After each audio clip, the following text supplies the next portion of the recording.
Welcome back into Rounding Third Baseball, episode 244. Hot stove, more like a bonfire.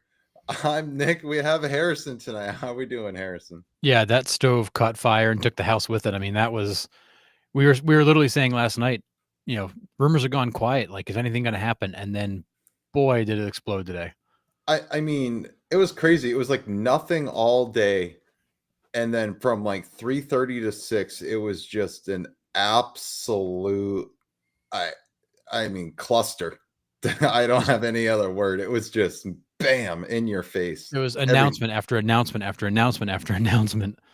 I couldn't keep up with it. And you guys will see the slide. It looks like someone vomited all over it because I couldn't keep up with it. So I did my best. I'm not even sure I've seen all the trades yet. Like, I'm still trying to chase the headlines to figure out who moved. Yep, There's so absolutely. many. All right. We will get into it, but first, make sure you follow and like us on Facebook. You can subscribe on YouTube. You can follow on Instagram, Rumble, and TikTok. You can also listen on Spotify and Apple Podcasts or wherever you get your podcasts. We also have our affiliate programs, Dick's Sporting Goods, MLB Shop, and Lids. You can find these links on the tops of all of our social media pages. So if you do any shopping through these companies, please do it through our links as we get a nice little kickback with no additional cost to you. And we also have the Rounding Third merch store. So if you go on Rounding Third Baseball on Etsy, we got sweatshirts, t-shirts, tumblers, phone case. We got a whole bunch of stuff on there. Just another great way to get our name out there and to support us. All right. Here's the slide, Harrison. I texted you right before the show, and I was like, how do we even want to tackle this? This isn't even the only slide. I just couldn't fit any more names on this particular slide. So I think we're going to tackle this division by division and then kind of break down the teams in that division because there is some teams it's not really worth talking about in each division. So let's Nick's Mix. There we go. We were talking about that on Jeopardy. Hey, what's up? Did somebody go create that account? I mean, come on. I hope so. That's incredible. Yeah, Cap, this was absolutely insane. And it was feeling like it was going to be such a bust, and then it just exploded today. I mean, vomited all over the place. Like, it was just crazy. All right, so where do we want to start? I'll let you choose where we want to start. I mean, let's go AL West because that was busy, and it's going to take some time to pull that apart. All right, so AL West, let's start with the Astros then. Astros get Correa back, which huge one. They get Jesus Sanchez from the Marlins. That's a pretty good piece.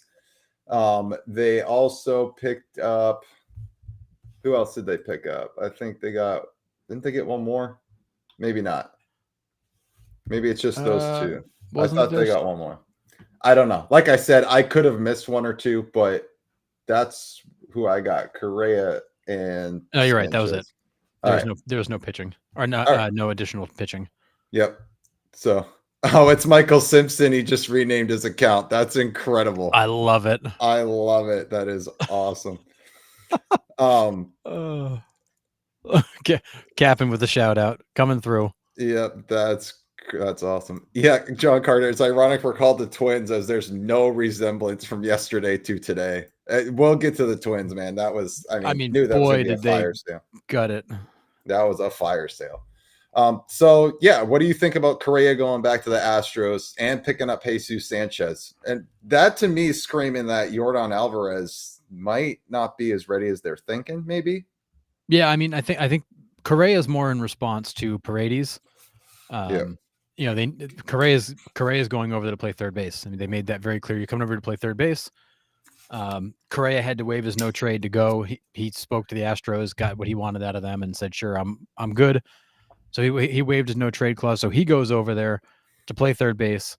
The friggin' Twins sent $33 million with him to pay for a chunk of that contract because he's there until 28. But I think the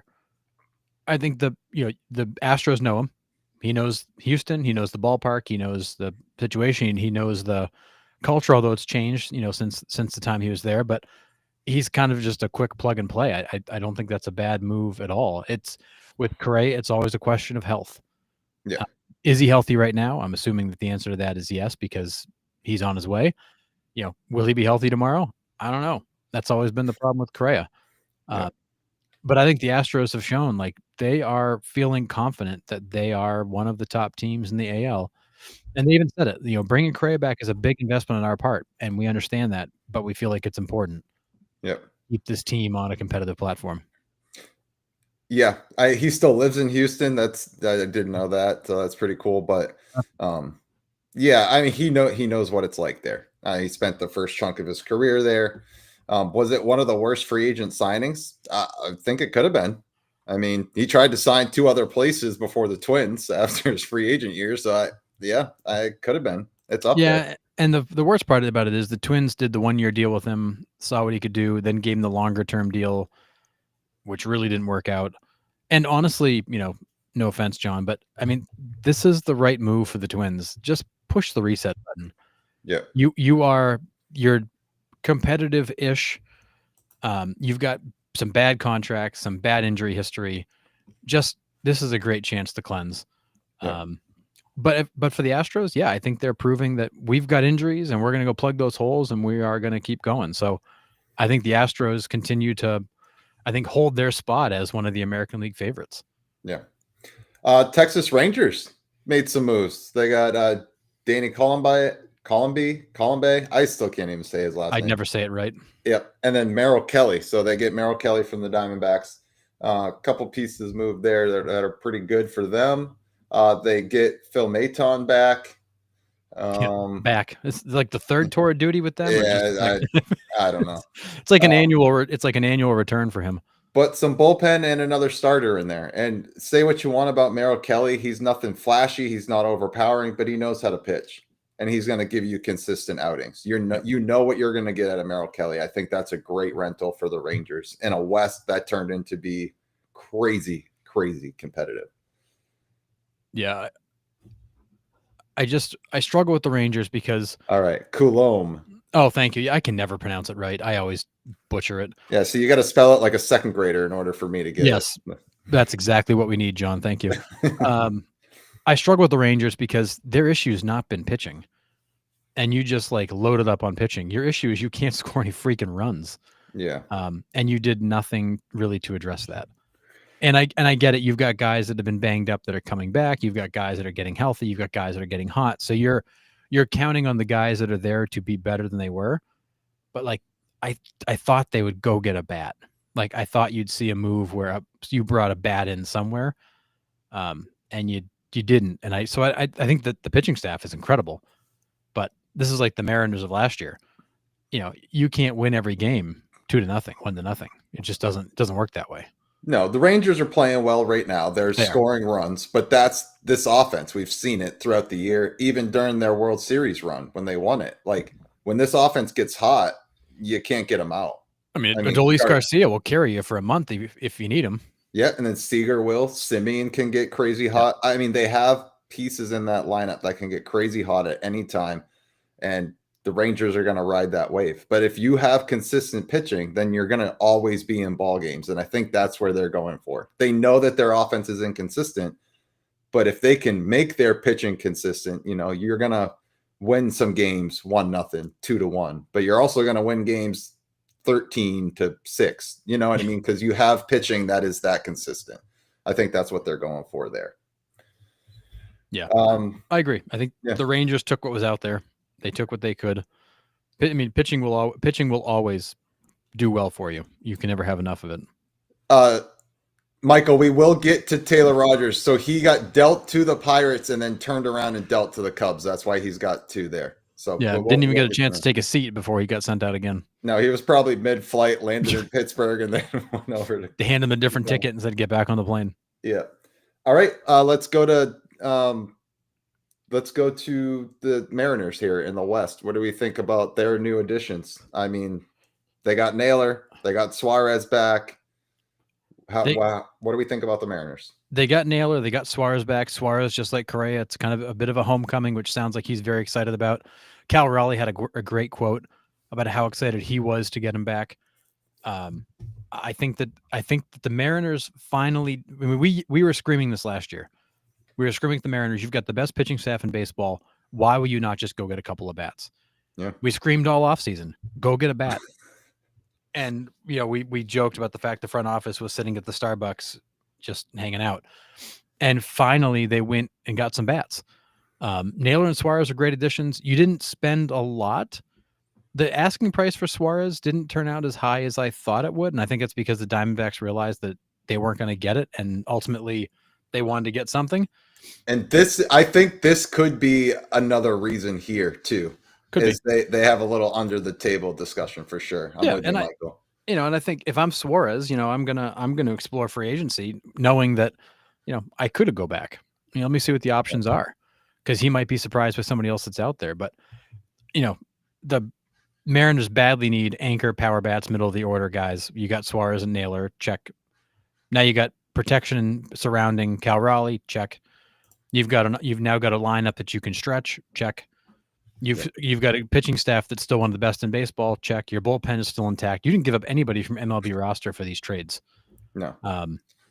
I think the Mariners are showing that, okay, like we heard you last year, we're going to be serious. We're going all in. Yeah. Because Suarez is a rental, and you gave up a fair chunk for him, but he's a rental. You've got a small window here. It was a great trade all around. Mariners and the D-backs got exactly what they needed, which was pitching. Agree, Captain. I think it was a very balanced trade. Yeah, it worked out well. Let's get to the A's. The A's trade away Mason Miller and JP Sears to the Padres.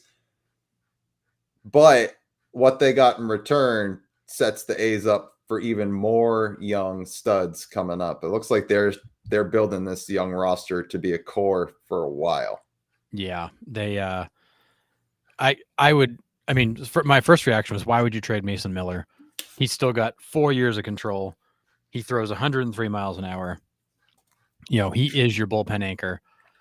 But then you look what they got back and you kind of go, oh, okay. Like maybe that makes sense, because you got the number 3 overall prospect in baseball and Leo DeVries back from the Padres, shortstop, which is not necessarily a position of need, but it doesn't mean he doesn't move to second base or third base, or Jacob Wilson moves. Who knows? Yeah. And honestly, if you've got a chance to get the number 3 overall prospect in baseball, you take that opportunity and get them. And the A's are being realistic. Like, let's pile up some prospects. Let's continue to build young. Let's keep some salary flexibility and continue to move this thing the right direction. And apparently the Padres are thinking about making Mason Miller a starter next year, because Cease will be gone. Yeah. They've got plans for him. But, not to jump ahead of the Padres, but AJ Preller basically just said, I'm going all in. I'm putting it all on the table. I'm putting my job on the line. I'm either going to look like a genius or a fool, because he pulled a Dave Dombrowski and emptied the system for these trades. Yep. And the A's were a massive beneficiary of it. Yeah, with Miguel Andujar going to the Reds, that leaves third base open there. So, I mean, I don't know how ready that prospect is of making up. If he's number 3, I'm guessing he's fairly close. He's good, and he's close. So, yeah. All right, let's get to the AL Central. We'll come back to some of these. We'll start with the Twins, because they tore it all down. So Nico says, Minnesota fire sale was shocking. Perhaps a good time to retool for the future, but a hard sell to the fans. We do have some diehard Twins fans in here. They kind of agree with us about the tear down, the reset button, and we don't know the status of their ownership, right? I mean, that's the other part of this. The TV deal's up in the air, the ownership's up in the air. There's a lot of things up in the air for the Twins, and it's hard to focus on your team when you got a lot of things in the front office going on as well. Yeah, and I think if you look at what the Twins did, they obviously kind of gutted it. Buxton's gonna have to pitch soon. He might. If that dude goes down, they won't be able to actually put a lineup together. But I think if you look at what the Twins did, the Twins accomplished 2 things. One, they basically allowed themselves to push the reset button, bring in some young talent, get cheaper, and figure out what they're going to do next. And 2, you also made the team more saleable. by dumping Correa's contract, by creating that flexibility in your payroll, you're not handing a future owner a bunch of bad commitments, bad contracts. Yep. You've kind of cleansed it. You've cleansed it a little bit to make it a little bit easier to sell. So I think I'm sure Twins ownership drove a lot of this just to get rid of people, just go, dump, dump, dump. I'm sure if they could have moved Buxton, they would have considered it just to move on from him too. But I think that the Twins did what they needed to do to set themselves up to go into the offseason clean, hopefully sell this team, but have the payroll flexibility. So if anything happens in the TV deal, they're not upside down, and give them a chance to really just start over. Yeah. I'm surprised Buxton didn't go. I mean, rumors were the Mets were connected to him. I think the Phillies were connected to him at one point as well. Surprised he didn't go, but I think he's probably just an impossible guy to trade given the track record. yeah. Yeah. No, I agree. All right. How about your Royals? Your Royals got, what is the next page here? Sorry, this is legit. It's everywhere. Bailey Falter they got from the Pirates, so a nice starter there. Yeah, Bailey Falter, who I did not think would get traded, got traded. Yep, and then Mike Yastrzemski last minute under the wire. I hadn't even seen that one until just before we got on the show because it came in so late. I think that the Royals, and then obviously the Royals got Grichuk at the beginning. Oh, right. I think the Royals. I mean, Mike Yastrzemski. He's a good ball player, good outfielder. Not a big impact power bat, but a guy that can hit the ball and run and do a lot of things right. Same with Grichuk. Billy Falter's a nice piece. He kind of replaces Bubic, who's out now. So I think the Royals did a nice job replacing the loss of Bubic and bringing in a couple of bats that I think can help them. Did they do enough? No, they're not going to catch the Tigers. Although the Tigers didn't exactly do a lot and they've still been struggling, but I think Kansas City did what they had to do, which was bring in some better options. Yep. Bring in some better depth and at least make this lineup palatable. Is that the right word? Sure. To give them a shot, because the Twins are going the wrong direction. The Guardians are going the wrong direction. This is the Royals' chance to emerge as the clear second to Detroit. And they're still not out of the wild card race. They're 3.5 games back. Yeah. They're still very much in it. So I think they did what they had to do. They definitely are going to be a better team. I just don't know if it's enough. I'm with you. With the other three teams just tanking, the Guardians are a hot mess right now with everything Central they just got dissolved. Going on. It did.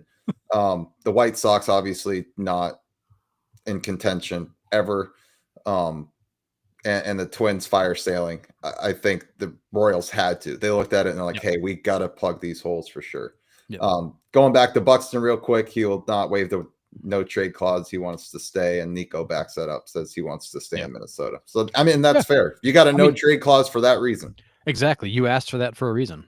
Correa had it for a reason. He waived it to go to the one place he wanted to go to. So more power to him. But yeah, I think Captain, you're saying exactly what we're saying. These are solid moves. They're not exciting. They're not sexy. There's not a lot of sizzle, but they're solid. And it gave them what they needed, which was some better options. Yeah, absolutely. All right. Anything else on the AL Central? I mean, mostly but I'm just realizing we skipped the Angels. Oh yeah. I mean, not that we didn't skip them for good reason, because I don't know if there's a ton there, but I mean, the Angels are bullpen. The Angels are trying. I mean, that's a change, a nice change. Yep. I mean, Peraza, the Yankees, I think, were very happy to find a way to move him out.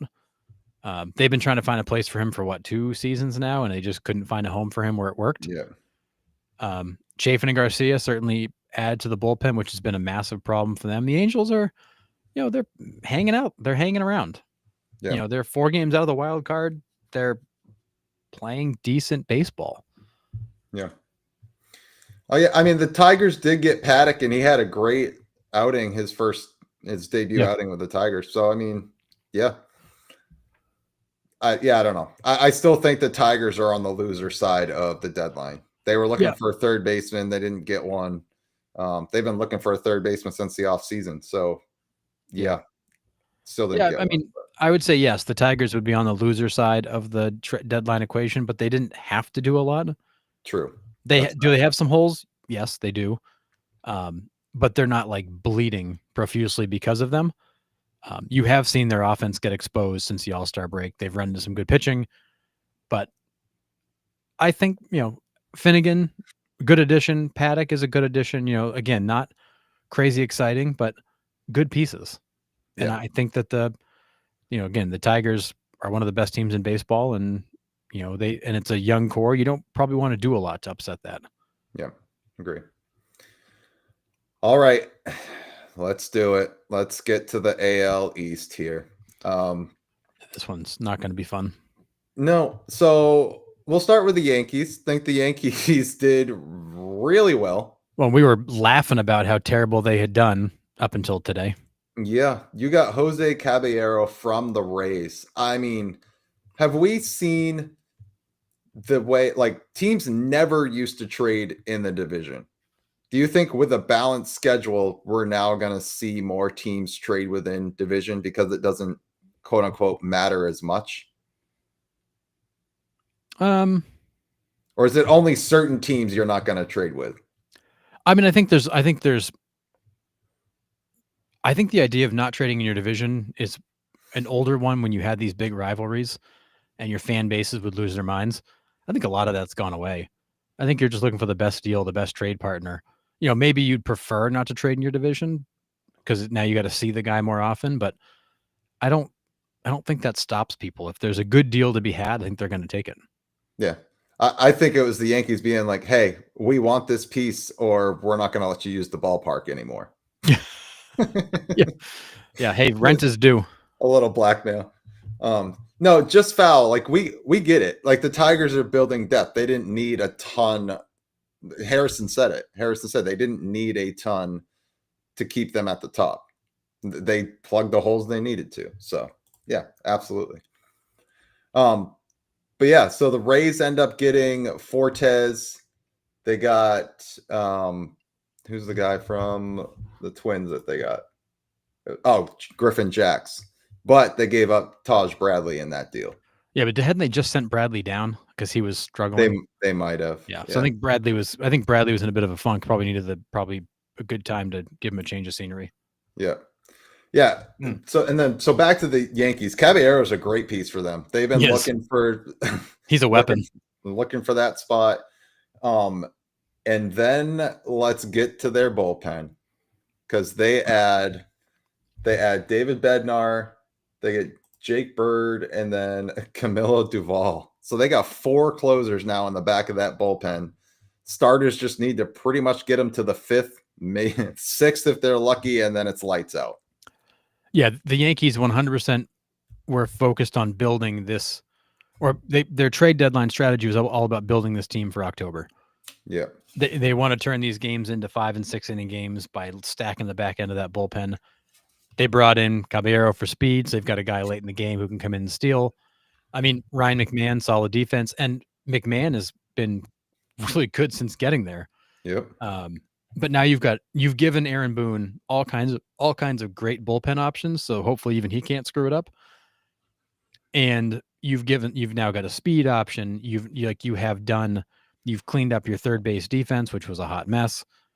I mean, as much as we were laughing at the Yankees the other night because of the weird, under kind of the radar moves, they absolutely just shocked me today and pulled off the deals I didn't think they could get done. Yeah. So does this elevate them to the Tigers tier now? I mean, not that they were that far behind them or even behind them at all, but does this clearly make the Yankees and Tigers the top 2 teams in the AL? I mean, the Yankees still have to catch the Blue Jays, and facts. I mean, not that the Blue Jays are necessarily a significantly better team, but when you've got a 3.5 game head start, you've got to make up some ground. If anyone can screw it up, it's Boone. I mean, facts. He's proven year after year that he can screw this up. Yeah. I mean, the Yankees, I think, have reestablished themselves as one of the better teams in the American League. They need to catch Toronto. Obviously, Toronto is still catchable, but Toronto didn't do nothing either. Right. but I would not, if I'm a manager, I do not want to see the Yankees in the playoffs. No. Because if they get a lead, they ain't giving it back. No. With that bullpen. No, not at all. Yeah, I mean, I think that it's clear right now. I think the top three teams are the Astros, the Yankees, and the Tigers, and everyone else is going to try like hell to catch them. And there's some teams that put themselves in great situations to do so. Yeah, and the Blue Jays, I think, are not in that group, but they're right behind them. Yeah, even though they're leading, it still doesn't feel like the Blue Jays are quite there. It feels like they have a good skid left in them. But I mean, we'll see. Baseball's a funny game. And a 3.5 game lead over the Yankees and going into August is not a comfortable place to be. It doesn't feel comfortable to be 3.5. You were 6 a week ago. You got a team that's been down and out and hurt, and you're falling backwards. And it's probably not a good feeling right now for the Blue Jays. Yep. So they did pick up Sir Anthony Dominguez, they picked up Shane Bieber, and they picked up Ty France. I think those were the 3 pieces that they got. Yep. Sorry, I'm trying to do my word search here, making sure I got everybody. They were coming in fast. Yeah. So, I mean, good pieces. What do you think about the Shane Bieber, though? I mean, that one's... I don't... He's such a wild card just because of the injuries for me. This is one of those trades that is either going to be amazing because he's actually going to be healthy, or it's going to be a disaster because he's going to do his usual pitch 7 innings and go on the shelf again. If Bieber's got something in him, then that's a great move for Toronto. If Bieber is going to come in and struggle and do what he usually does, which is get hurt again immediately, then this is going to be a disaster for them. So he went under the knife in 2024. So when is he due back? Is he due back at towards this back end of the season? I thought I saw that he was about to make his first rehab start. 2 days ago. Yeah, he did make it. Okay. So yeah, they're taking a risk on him. So I mean, maybe.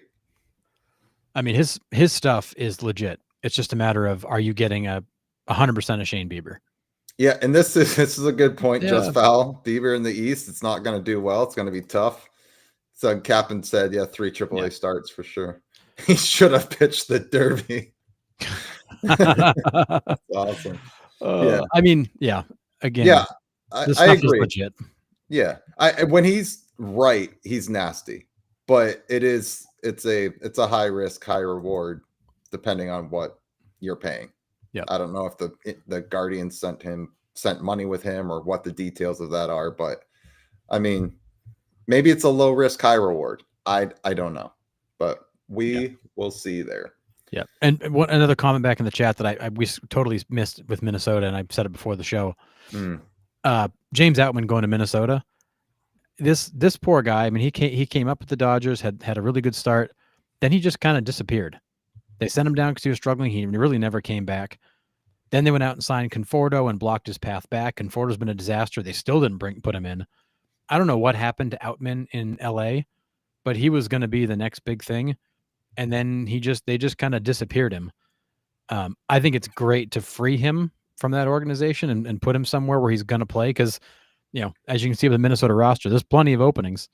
Yeah. So the kid's going to get a shot to play, and I think he could be a really good major league outfielder. You just got to put him in the lineup and let him play. Yeah.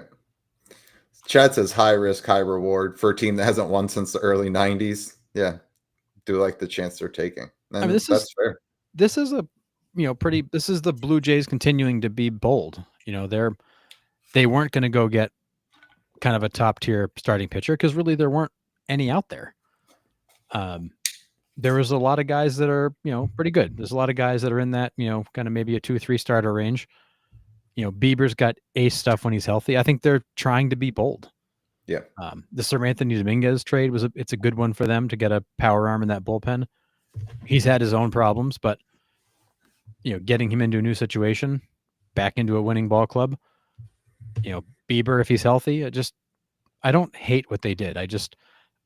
they've added some question marks. I don't think that they need, but to Chad's point, if Bieber is right and Sir Anthony Dominguez gets his command back, that's gonna be a nasty combination of players to pick up. Absolutely. All right, let's bite the bullet here and talk about our Red Sox. They get Steven Matz, Dustin May. Did they do enough? Nope. Is that all we got? No.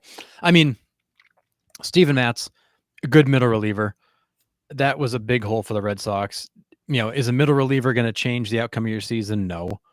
But it was a gaping hole in the bullpen. A guy that can come in and pitch the 6th and 7th inning. He's not a starter anymore. I think he's made 2 spot starts for them. So I think that Matz an impact player? No, but he fills a big, ugly hole. The Dustin May trade kind of burns me because May is a rental. He's 6 and 7 with a 4.85 ERA. The dude's got 18 wins in 6 years. I mean, this guy cannot stay on the field. He's made 20 starts this year, which is the most he's made in his whole career combined. He's like doubled his production.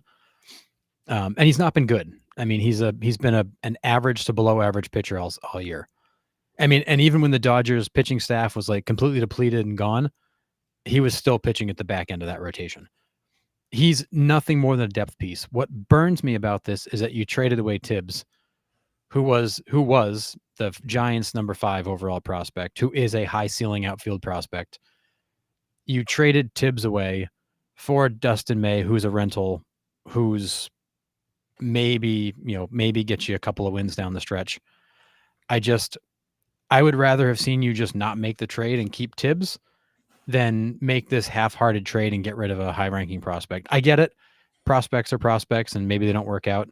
But Dustin May is 6 years in the league and hasn't worked out. So why is that going to change now? And the Dodgers were so happy to get rid of him.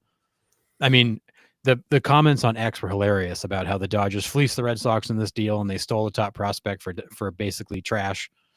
I mean, Dodgers fans were dancing in the streets that this guy was finally gone. Yeah.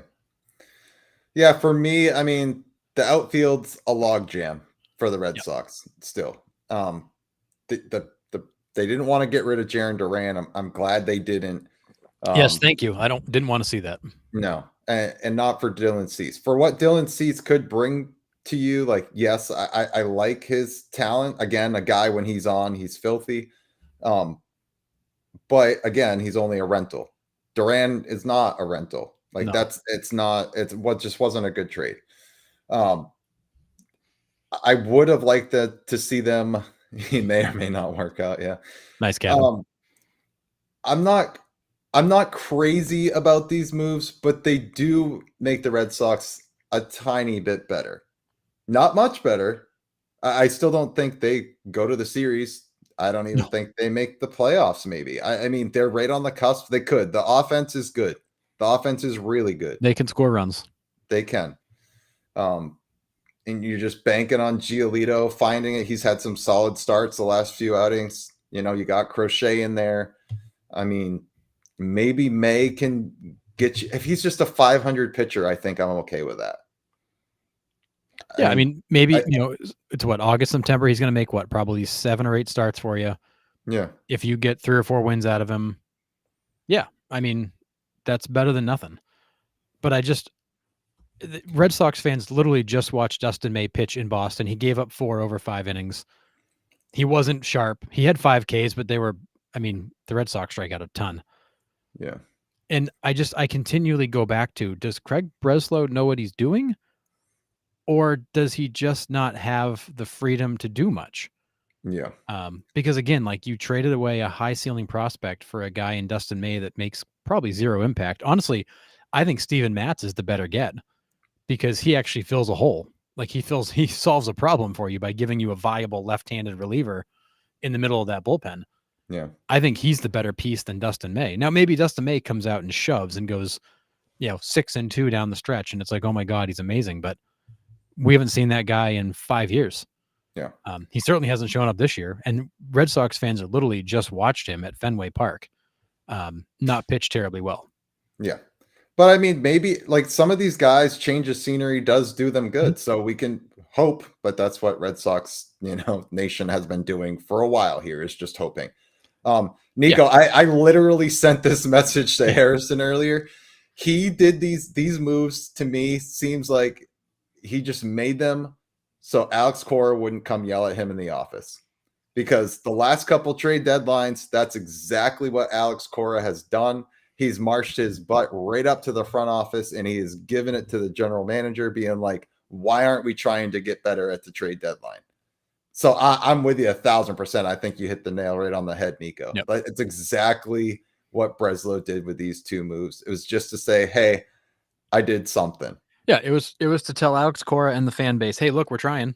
Like, yeah, look at these shiny new objects we got you. And I'm with you, Chad. Like, I don't mean to come off as like negative about the Red Sox, but these are the Boston friggin' Red Sox. Like, this is an organization that is, deep history, big payroll, big revenue, big market, and a rabid fan base. And you gave us Mats in May. Like, I'm so tired of this team doing like these little fringe moves. They're dipping the toe in the water, but they're not going to do anything meaningful. I am very glad they didn't give away any of the big three. They didn't trade Jarren Duran. Like, I don't want that.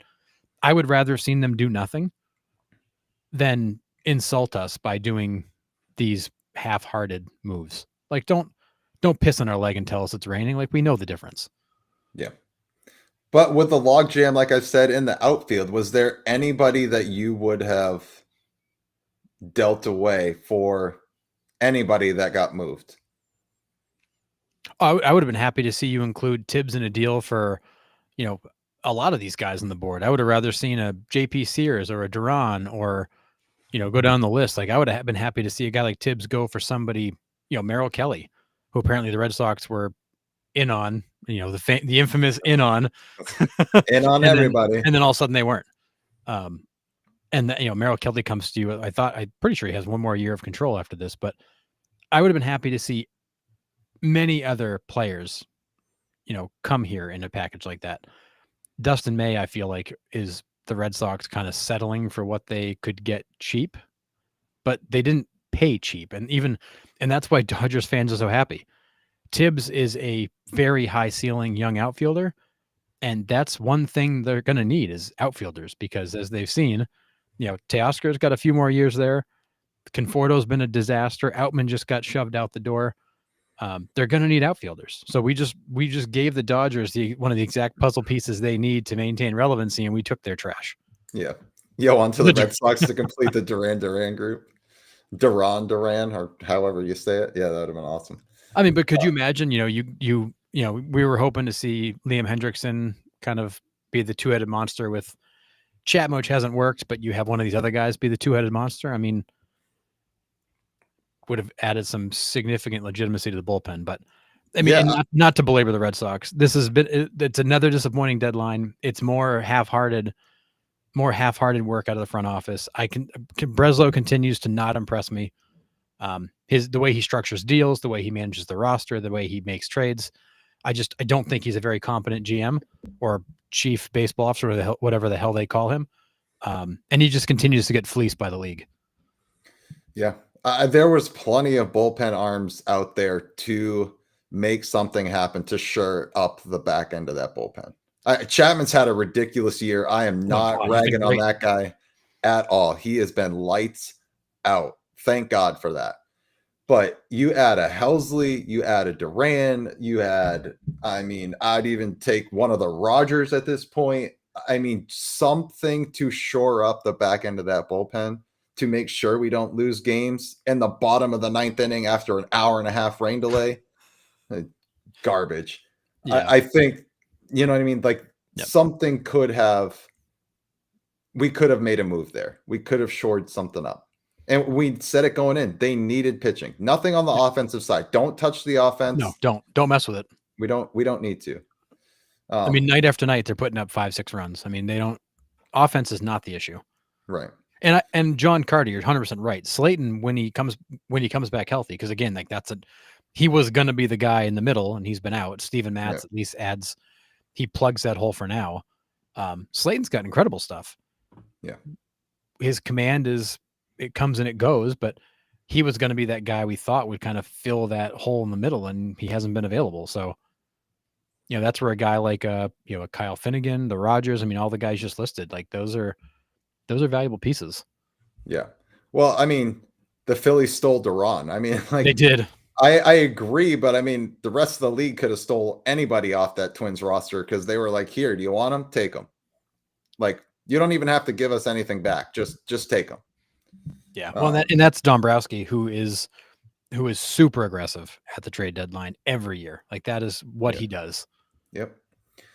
So the Orioles obviously selling Cedric Mullins to the Mets. They sent O'Hearn and who to the Padres? Laureano.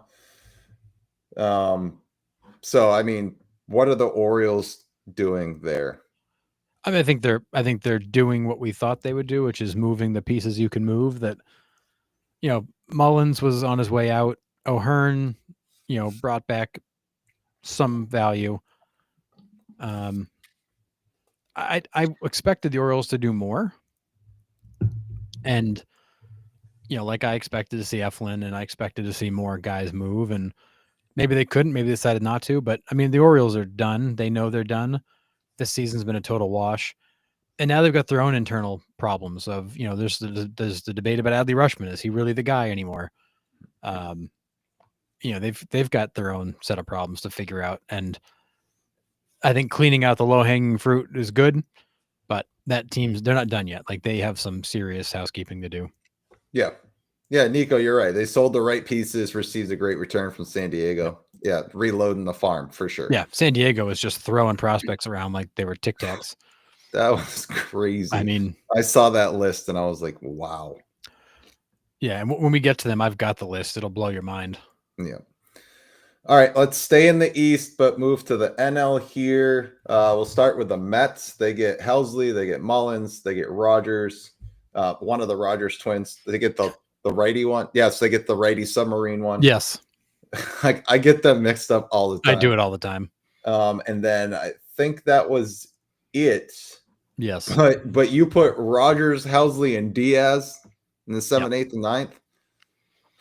My goodness. Yeah, you got Mullins to give you some outfield depth, which you need, and you got him for, I mean, a bag of balls basically. I think the Mets did what they need to do. They knew their pitching could be exposed and was struggling of late with injuries and underperformance, and obviously coming back to reality. And boy, did they fix it. Yeah.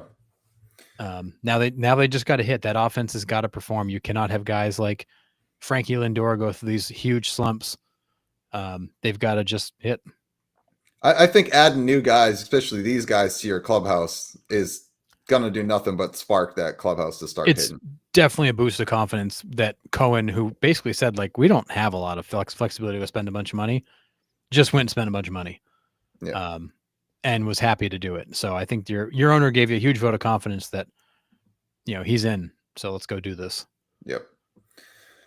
All right. Phillies. Real quick, another bullpen you're not going to want to see in the playoffs.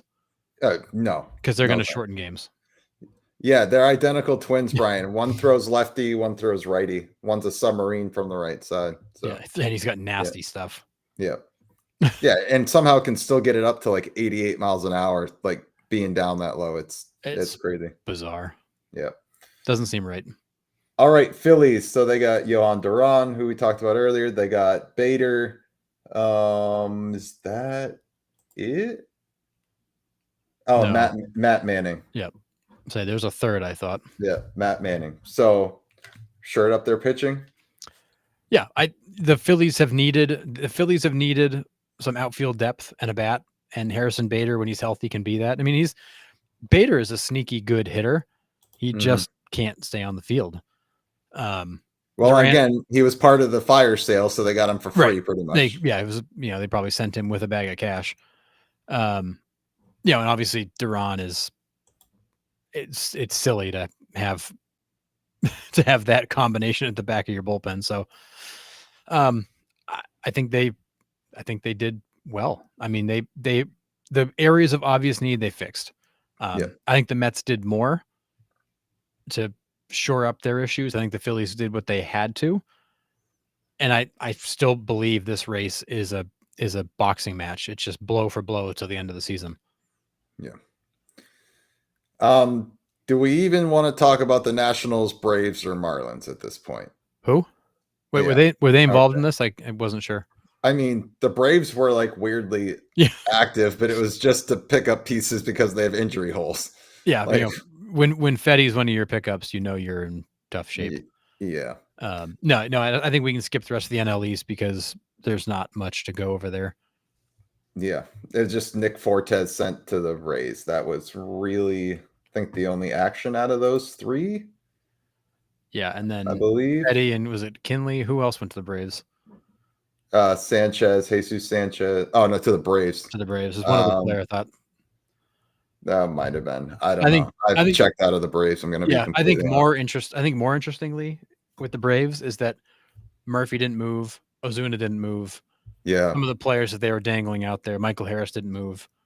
Albie's name was thrown around a while. Yeah, Albie's name was thrown around, also didn't move.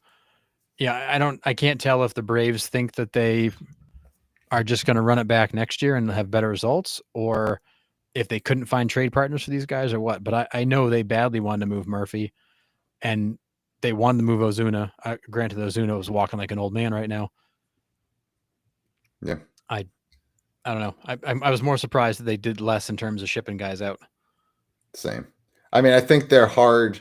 We've talked about how they've signed the extended contracts for all these guys and these big contracts where we're like, this is either going to be very, very good for the Braves or it's going to be very, very bad. And it is unfortunately trending towards the very, very bad.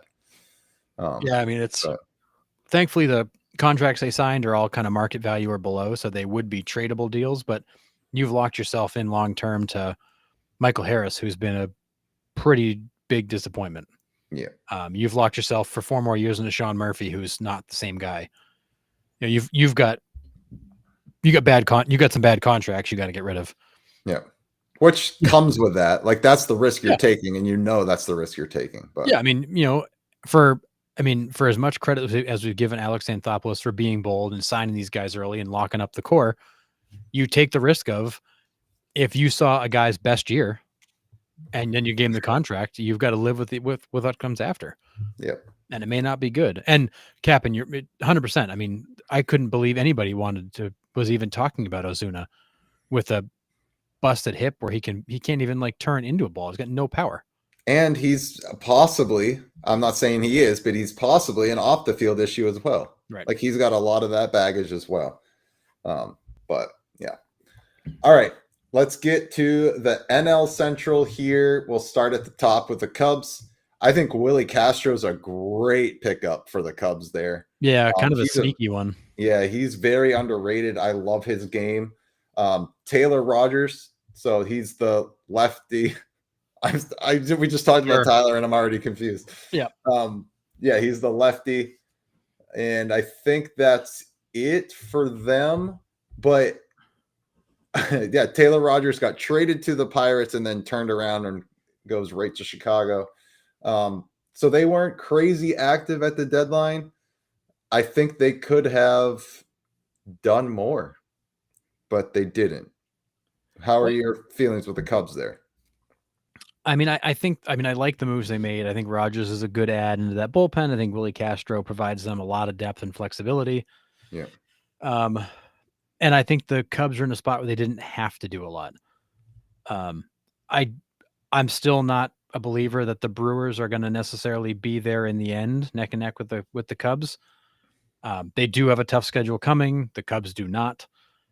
I think they've gotten hot at the right time.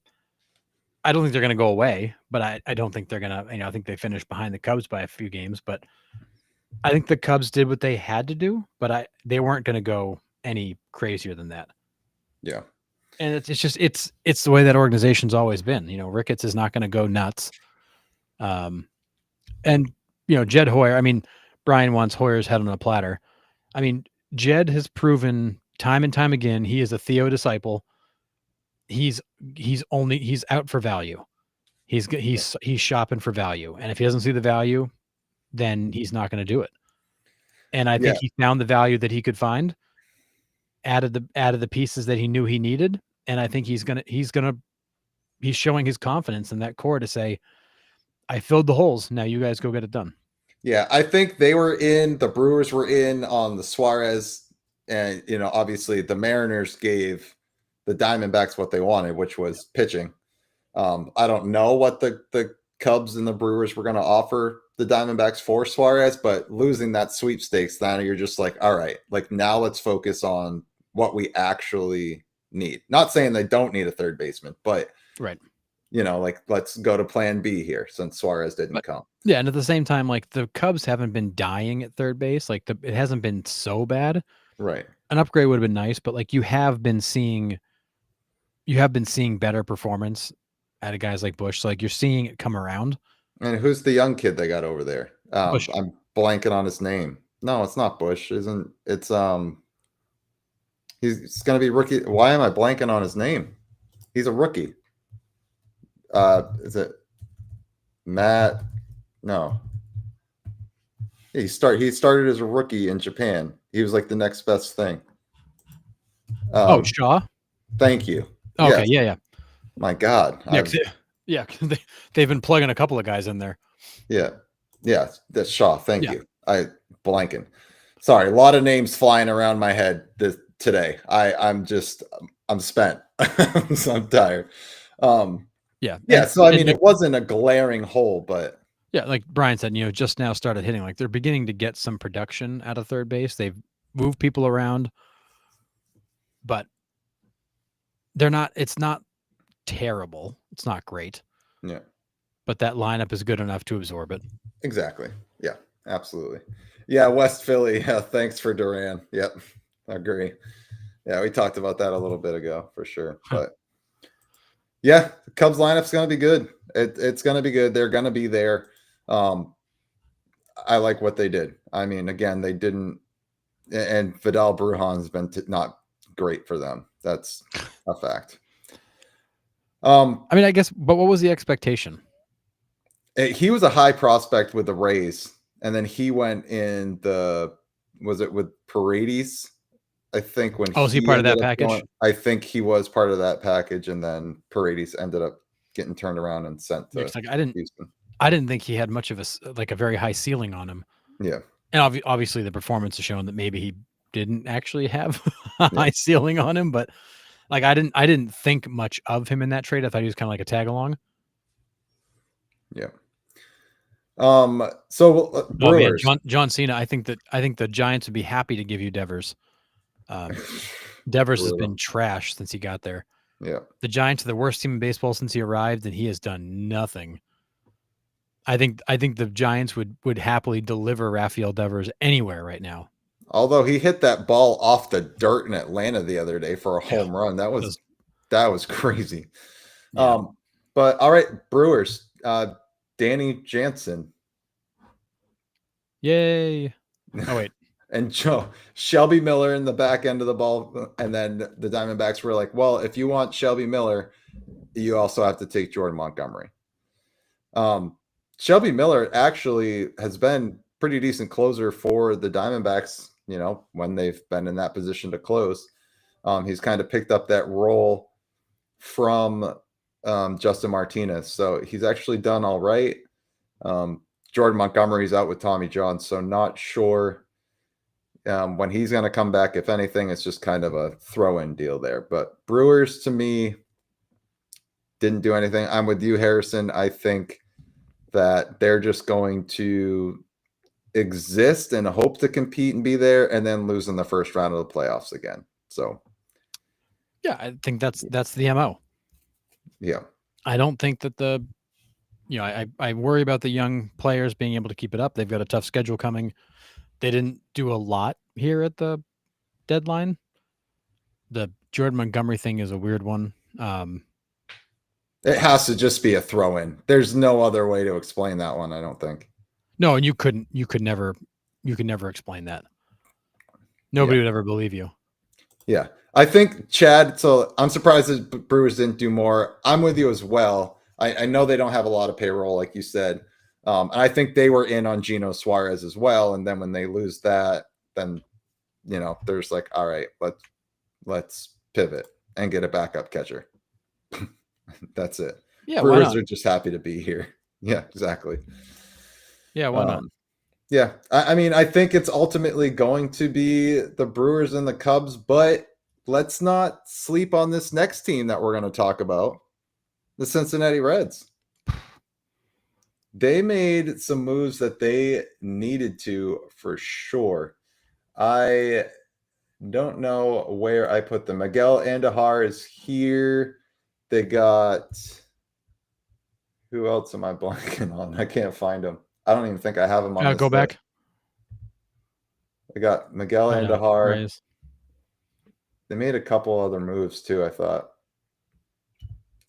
Again, like I said, I've probably missed a couple because they were coming in hot. But Yeah, they picked up oh my goodness. Oh, Brian Hayes. It's like third baseman. Oh yeah. Yeah. So I mean, Brian Hayes doesn't really help the offense at all, but he's going to shore up that infield defense for sure.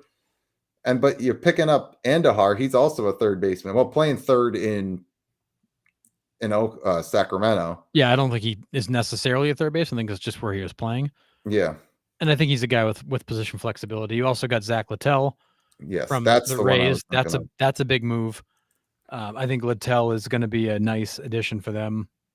And honestly, like I'm a big Brian Hayes fan I love the talent. Yes. Maybe a change of scenery is going to be good for him. Maybe going somewhere with a guy like Tito and a locker room that's probably less of a disaster than Pittsburgh. Maybe being in a race, maybe something will wake him up and we'll see his performance pick up because the talent is there. We saw it early in his career. I would love to see it again. And if you can resurrect that Brian Hayes, that could be a steal of a deal. Yeah. So what are your feelings on the Reds going forward? Do you think they have a chance for a wild card spot? I mean, they're obviously not going to take over the NL Central lead. They're going to have to leapfrog the Cubs and the Brewers. They have no chance. What are we thinking? I mean, I still think they're third in the NL Central. You look at the way it's stacked up right now, Dodgers, Cubs. So you look in the West, the Dodgers are definitely going to the playoffs. The Cubs are definitely going to the playoffs. Mets and Phillies are definitely going to the playoffs. There's 4 of your 6 spots. The Brewers are likely going to have one, and there's 5. You have to believe the Padres are going to have one. There's 6. The Reds. I think the Reds are still the odd man out. I don't think they did enough to get over the hump. They certainly have given themselves a chance. Yeah. If the Padres with all these moves can't put it together, then yeah, they could potentially leapfrog somebody. So I think the Reds did what they had to do. They gave themselves a chance. Yeah. If they make the wild card, I think they give the Dodgers hell. I think any team that plays the Dodgers are going to give them hell right now. The Dodgers are not in great shape. The Dodgers have had a rough stretch. Now they're starting to get all their big guns back. Blake Snell's on his way back. We saw Ohtani, he left with cramps, but he's back on the mound. Velocity's back. I mean, I think they're getting all their big guns back at the right time, but they've proven they're beatable. That offense has got gaps. I mean, Mookie Betts has been a disaster this year. Freddie Freeman's been hot and cold.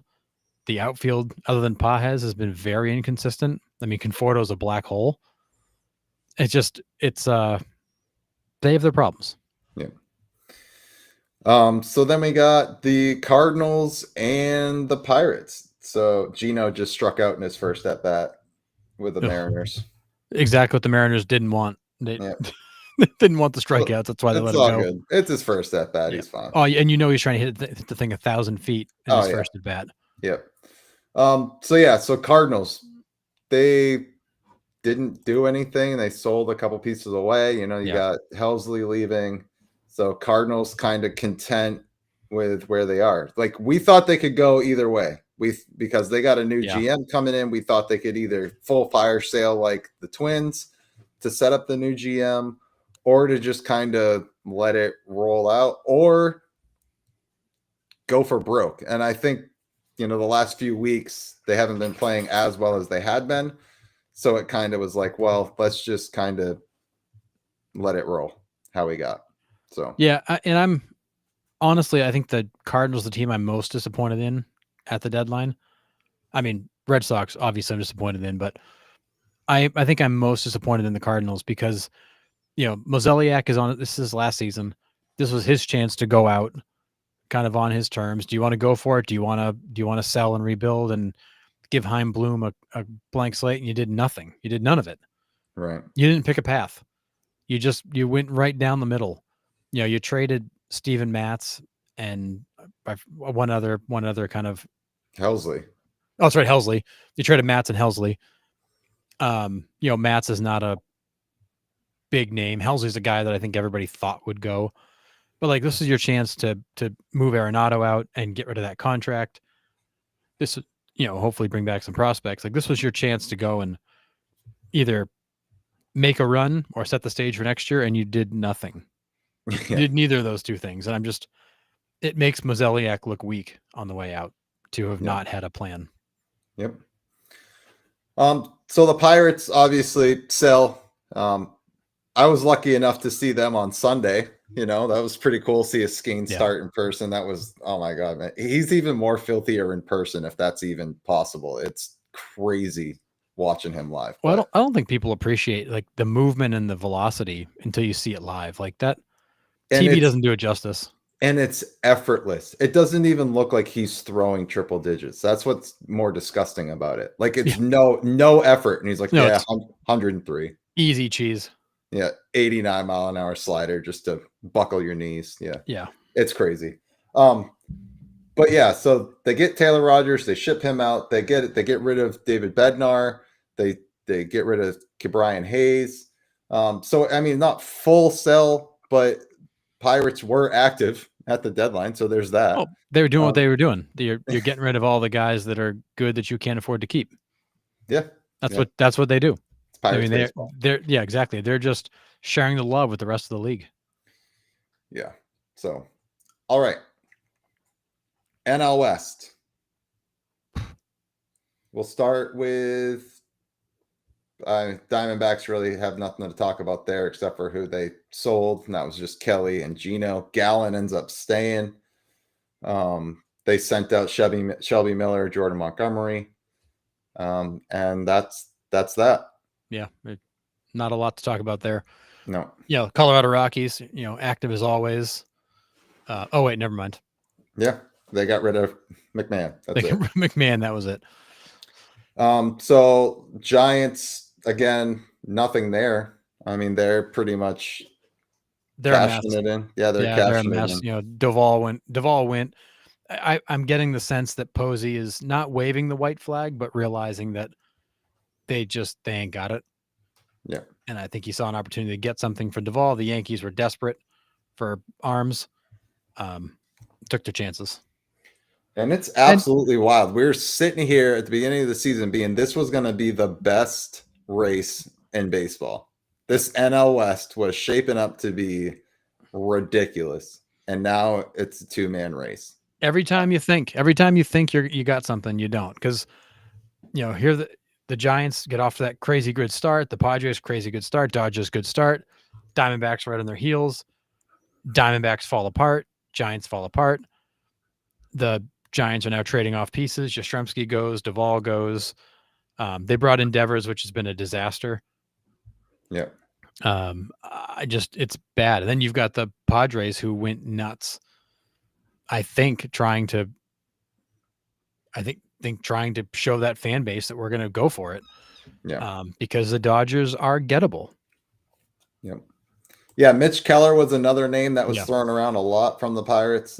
He would have been a good get for any contender. I really wanted to see the Red Sox make a play for Keller. That would have been incredible. But so yeah, let's start with the Dodgers, and then we'll get to the Padres. So they get a lot more to talk about the Padres. Yeah, so they get Alex Call, they get Brock Stewart, and I think that's it. There's really no position players other than Call or pitching. I think it was just those two moves. Is that enough for the Dodgers? I mean, you said that we got people coming back, so that there's that. Yeah. Yeah, I mean, I think for the Dodgers, you've got pitching coming back. Your bullpen, again, you've got guys coming back, and you've got guys that just haven't been good also that are starting to turn it around. I offensively, you've got a huge black hole in left field with Conforto. You got to figure out Mookie Betts. I feel like you've got to move him back to the outfield. I agree. Move Teoscar to left, put Mookie back and right. I mean, hell, at this point, you could let anybody else play shortstop and it'd be an improvement. But with them getting Alex Call, I don't think that's what's going to happen. Well, no, it probably isn't what's going to happen. And, Tommy Edman's been, kind of hit or miss for them. Also missing time. You have, was it Haesung Kim just got hurt, so he's out. Yeah. And they could have used some help, but it's also you still have the studs in the middle of that lineup. You still have, you still have Shohei, you still got Freddie, you still got Will Smith, who's having a great year. Mookie at times has contributed, not a lot. You've got Teoscar, who will still lose a ball. Pages is having a fantastic year. So you've got some bright spots, but you got some holes, and I thought they were going to do more. Yeah, especially left field. Right. Like, I'm not saying the Dodgers are the Colorado Rockies. Like, they still have a pretty damn good team. They do, but they might be one of the least. They might be one of the lesser scary teams in the NL right now. Yeah, and I was expecting them to get one of those bullpen arms too, because I mean they have 8 closers back there already. I was expecting them to just stockpile the bullpen so they can just open every World Series game and not even use their starters at all. Yeah, I mean, I think Alex Call helps in the outfield. They really wanted Steven Kwan. They really tried to make a move for Steven Kwan and couldn't pull it off. And I think that for the Dodgers was what jammed up their deadline. Is they thought they could get that deal done and they couldn't, and then it was too late to pivot. Yeah. So you kind of settled for Alex Call when really you wanted Steven Kwan, and Kwan would have been absolute game changer for them. Yeah. All right, let's get to the Padres. Will Wagner from the Blue Jays. They get Mason Miller, JP Sears from the A's. They get Ryan O'Hearn, Ramon Laureano from the Orioles. They get Freddie Fermin, which is a good upgrade at catching for them from the Royals. I mean, they went for it. And then Nestor Cortez. Yeah, they're just like, I don't. Oh, by the way, also Nestor Cortez. Weird one. But my thought is, like, where are all these guys going to play? I don't know, because you didn't subtract a lot of guys off the roster. So it's like, where are they all going to get slotted in? I mean, I think you've got guys that you may choose to DFA. You may send some guys down. You're going to have to rotate some people in, but they got a lot of roster management to figure out here quick, because you didn't exactly empty the MLB roster to bring these guys in. Yeah, so there's not enough seats for the butts right now. To me, it's almost like they had a whole bunch of potential calls in, and then they all were like, yeah, let's do it. Yeah, let's do it. Yeah, let's do it. And they're like, oh, crap. Now what? Like, expecting half of the phone calls to come back, be like, nah, we're not going to accept that trade. Right. And then they all got accepted, and they're just like, oh, now what? Yeah. Oh, crap. Because, I mean, you brought in, I mean, I think, Mason Miller's an easy one to slot in. You got guys in that bullpen that can move out. Sears is an easy one to slot in. I'm not sure what you with Cortez. That one I scratch my head at. For me, my guess is they still have Maldonado on that roster, right? So I mean, you're probably DFA Maldonado. Fermin slides into his spot. Will Wagner, I'm sure somebody's probably hurt. He can fill a hole. Laureano and Ryan O'Hearn, I think, are the ones that I don't know exactly where they go, but somebody's going to make room for him. But what's more incredible in this whole thing is who the Padres shipped out. Yes. So here's the list. So the big deal here was MLB's number 3 overall prospect and the Padres' number 1 prospect, obviously. Shortstop Leo DeVries goes to the A's in the Mason Miller deal. But in the meantime, the Padres also traded away their number 3 prospect, their number 6 prospect, their number 8 prospect, their number 9 prospect, their number 13 prospect, their number 16 prospect, and their number 17 prospect, as well as 4 other prospects outside of the top 20. So 1, 3, 6, 8, 9, 13, 16, 17. 1, 2, 3, 4, 5, 6, 7. So 8 of your top 20 prospects all got shipped out in this deal. So this is AJ Preller saying, hey, I got faith we can get this done. And I'm going to absolutely bet the farm on it. And I'm going to unload the system to go get all these guys. Still don't think it's enough. I think that they added some good pieces, but that's a lot to give up. It's a lot to give up. Yeah, I just don't know why you would do that. I mean, we have talked about the Padres being financially strapped for a while here. That's why they got rid of Soto. You know, you're bringing all these guys in and you're unloading the farm system. If you do not win a World Series this year, your team is going to be battling for the worst record in the league with the White Sox and the Rockies in a couple of years. I mean, not to that extreme, because you're still going to have Tatis, Machado. Like, you have guys that are going to be there to not be that bad. Yeah, but at the same time, like, can you keep those guys? Well, I mean, right. In reality, can you afford to keep Bogarts and Tatis and Machado? Can you, you can't re-sign Dylan Cease. You don't have the money for it. Right. Yu Darvish is about at the end of the line. He's going to be gone. Do you have the money to go backfill those guys? Who from this group, survives the offseason and comes back next year? The Padres are in a weird spot. This was Preller absolutely going all in on this season and betting the future on it to try to get over the hump. If he doesn't, he is going to leave this team in a really tough spot going forward with nothing to show for it. Maybe he was looking at that, and that's why he's like, hey, this is the only time that we can do this. Like, look at the future. We're not going to be able to keep these guys. We don't have the money to keep these guys. If we want to go for a World Series title, we have to do it now. Like, NOW. Not next year, because we don't have the same guys here. And I think there's some truth to that. I think Preller sees the window closing, and he's trying to hold it open as long as he can. Yeah. I mean, that's really the only thing I can really wrap my head around is why they would go for it now. Like, yes, they're a good team. Don't get me wrong. But I think he's looking at it and being like, we don't have the money to spend. This is the best opportunity that we're going to have to compete for a World Series title. The Dodgers are struggling. You're looking what's happening in LA and you're like, this is our shot. This is our window. Yep. And it's open more than a crack. I would say they were almost there last year and they gave it away. They did. They absolutely threw it away. So yeah, I think they set themselves up for a good run here. Be interesting to see how they do. Yeah, I mean, I think they are a better team today than they were yesterday, given the moves they made. The question becomes: are they good enough to beat the Mets, the Phillies, the Dodgers, the Cubs? I don't know.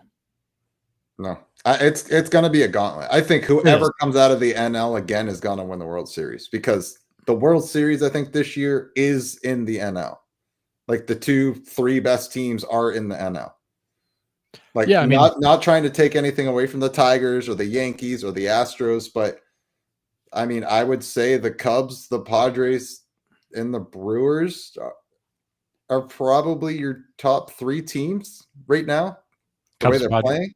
Cubs, Padres, and Brewers would be the top 3. Well, the way they're playing. Yes, with the way they're playing. Yeah, when you get into the playoffs, it's different. Brewers are out in the first round. You have to worry about it. Yeah, right. I mean, if you've got you look at the NL with Philly and Chicago and San Diego and LA, with Philly too, and the Mets. And the Mets. I mean, it's almost not fair to be one of the wild card teams in that group. And then the American League, I don't think you don't have the same level in the American League. The American League is as good as the Astros, Tigers, and Yankees are. They're wild card teams in the National League probably. But again, I think John Temple might have said it last week. This is such a gauntlet that it's going to end up being just a massive crapshoot. And you just have to get in and take your chances because these teams are going to absolutely just beat the crap out of each other. Yeah. I mean, and Brian, we say this a lot, right? Proven talent is better than prospective talent. And you're 1,000% right. And Chad, you're right. I'm not saying these guys are invincible. No. Every team on any given night is beatable. But setting yourself up to be less beatable it's what the Padres did. And they're going to be a good watch coming down the stretch here, I think. Yeah, I mean, I think they solidified their spot in the playoffs. They solidified their spot as a team that could be dangerous, and they've given themselves the best chance they can right now to make a deep run. Now they've got to go do it. Yep. They had it last year, and they threw it away. Yep, absolutely. All right, notable guys staying put. There's obviously some other names on this list. We've talked about them, but Zach Gallen, Marcell Ozuna, Steven Kwan, Joe Ryan, Dylan Cease, Alcantara not moved, Jarren Duran, Luis Robert. I mean, we said Luis Robert wasn't going anywhere. He's been on the trade block for all 6 years he's been in Chicago. For years. Yeah. What's the one name on here that you're surprised didn't get moved? I mean, I think the one I'm most surprised by is Alcantara. He was so convinced he was going that he was already saying goodbyes to people. Like he was prepared to go. I think he's probably also surprised he didn't go. I am surprised Cease didn't go because the Padres were trying to give him away. Yeah. And they couldn't do it. And Luis Robert. I mean, they could have. Luis Robert we laughed about, but he was never going anywhere to begin with. The Padres could have got rid of Dylan Cease, but their asking price asking for Jarren Duran in return is a pretty high asking price, if you ask me. Well, it was Cease. It was Ethan Salas, one of the top catching prospects in baseball, who's 17. Yeah. And then a pitcher. I mean, it wasn't a nothing package. But yeah, Jarren Duran is worth a lot more than that. I think the problem with Cease is he's not having a great year. He's a rental. And I think the whole world's kind of like, I don't think we'd want to re-sign him anyways, because we're sure he's going to want too much money. So I don't know. And Gallen, like we said, he was going to be a hard one to trade. Yeah. I'm not surprised he's still there. His year was just too bad. He's just had an awful, awful year. And I think that's why he was kind of untradeable. But yeah. Yeah, I think part of this capping is, we'll get to it in a little bit. I think the Guardians are in such disarray that nobody wants to touch the Guardians with a 10-foot pole right now. I think they're steering clear of that team 100% because whatever's going on there with the whole gambling stuff. They don't know who's involved. They don't know, I mean, they think it's mostly just the pitchers, but still. I don't think any team wants anything to do with that. So I think that's why the teams kind of leaned away from Steven Kwan. I could be wrong. Maybe the Guardians were just asking for too much. I don't know. But for me, I think the name on here that sticks out is I'm with Brian here a little bit. I think it's Joe Ryan. And the Twins are in full bonfire mode. They're setting pretty much everything on fire except for target field, being like, just get out, everybody out. Like locker rooms closed. We're done playing baseball for the year. Just go home to your families or to another team. So that's a guy that I'm surprised didn't get moved. Him making an all-star appearance, him being as solid as he is, I think his asking price was probably too high. So, and I don't blame the Twins for not moving him, because you want somebody to build around, and maybe that's him. But Alcantara in Miami, like, what are you doing? Like, what are the Marlins are going nowhere fast. They've been trying to move him since the offseason. Yep. Deadline comes, still don't move him. We said they missed the window in the spring. The next window is going to be the middle of the season, assuming he had a good start to the year, which he didn't. He's been good lately, and then nothing. Well, and it's a huge missed opportunity for them. Well, and it's strange because we said last year at the deadline, who won the trade deadline last year, Harrison? The Marlins, because they picked up everybody's top prospects. Yeah, the Marlins totally did last year. So I was thinking, man, Alcantara is going to go out and they're going to get 2 or 3 more. Like, why not? Maybe they don't have spots for prospects anymore. Maybe that's part of the issue. They needed a major league ready talent, and a team wasn't willing to give that away. I don't know. There had to have been a reason for it, because the Marlins have been active at the deadline in years before, trying to get prospects back. So maybe they just have a log jam in the minor leagues. I don't know the status on the Marlins. I don't follow them regularly, to be completely honest. So I don't know. But yeah, I think I would be Alcantara and Cease and Ryne are the top 3 names there that I'm surprised didn't get moved for me. Yep. Yeah. So, all right. Winners and losers of the deadline here. I know there's probably. Oh, go ahead. Yeah, say real quick, Brian. Salas did not get moved. He was not in that prospect hall that got moved. Yeah. So winners and losers of the deadline. I have question marks after winners or losers because you might have different opinions. And I might have missed a team. Like I said, I am running on fumes from 3:30 to 6. It was just absolute chaos in front of my computer. So Phillies, Reds, Astros, Mariners, Rangers, Blue Jays, Padres, Yankees, I think all won at the deadline. Would you agree with that list, or would you add anybody? I missed the Mets. I would probably put the Mets in there as well. Yeah, I think the Mets are probably winners. I think. Do I agree with that list? Yes. I think the one question mark in there is the Padres. I think if the Padres don't go to at least the NLCS this year, then they're massive losers. Fair. If they do at least get to the NLCS, make a World Series appearance, then they're definitely winners. Otherwise, yeah, I would agree with that list. I think those teams, they improved where they needed to improve. They made the moves they had to make, and they are better teams coming out of this than when they went in. Yeah. Paget, are you saying this because you're a Mets fan or as a Cardinals fan? Because that context is needed. Yeah, I missed the Mets, Brian. Yeah, for sure, I missed the Mets.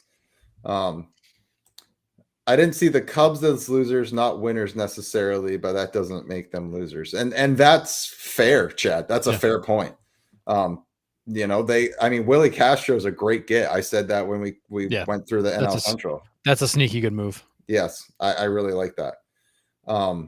Captain doesn't think the Rangers are winners. Okay, that's fair.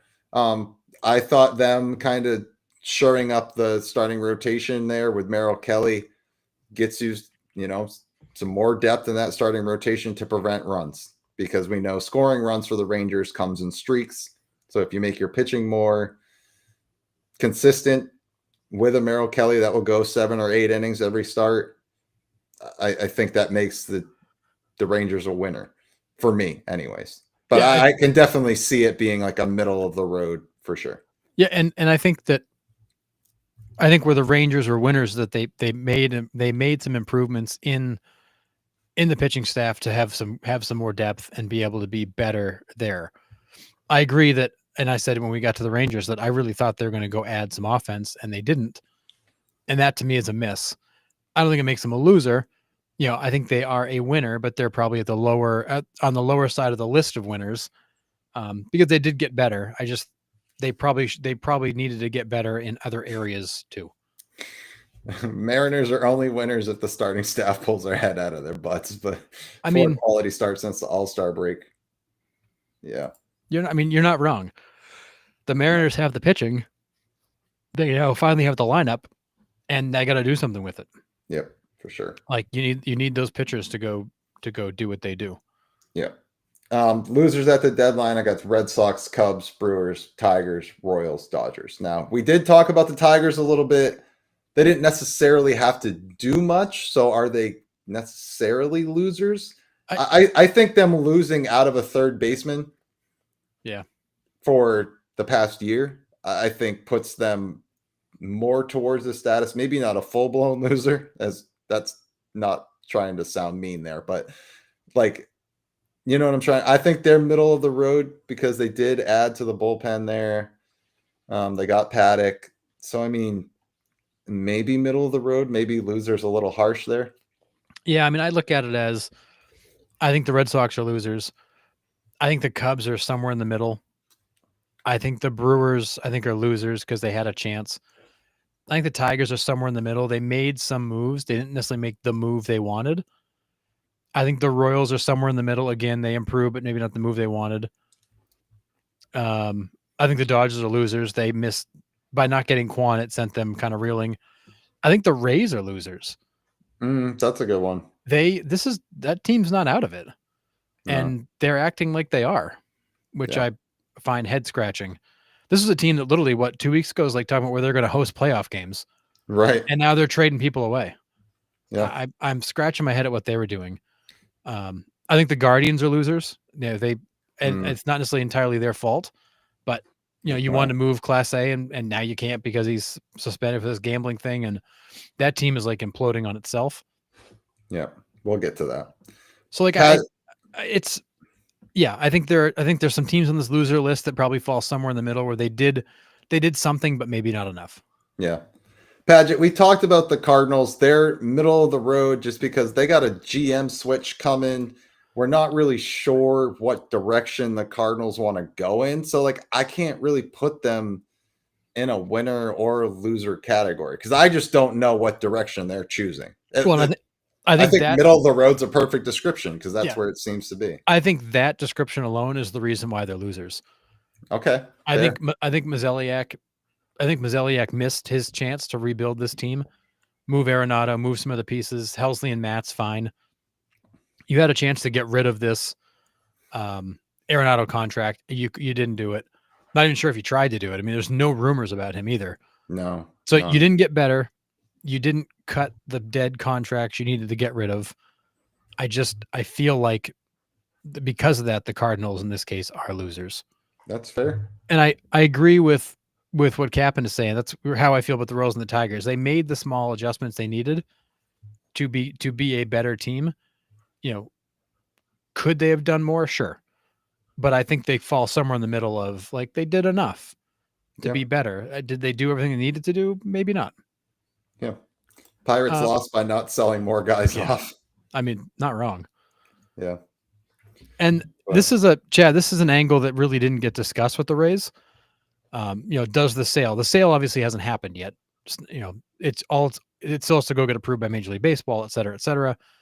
So like the sale is not, it won't happen until like the off season, but it is possible that the new ownership group is kind of like, hey, like clean things up for us so we can come into a better situation.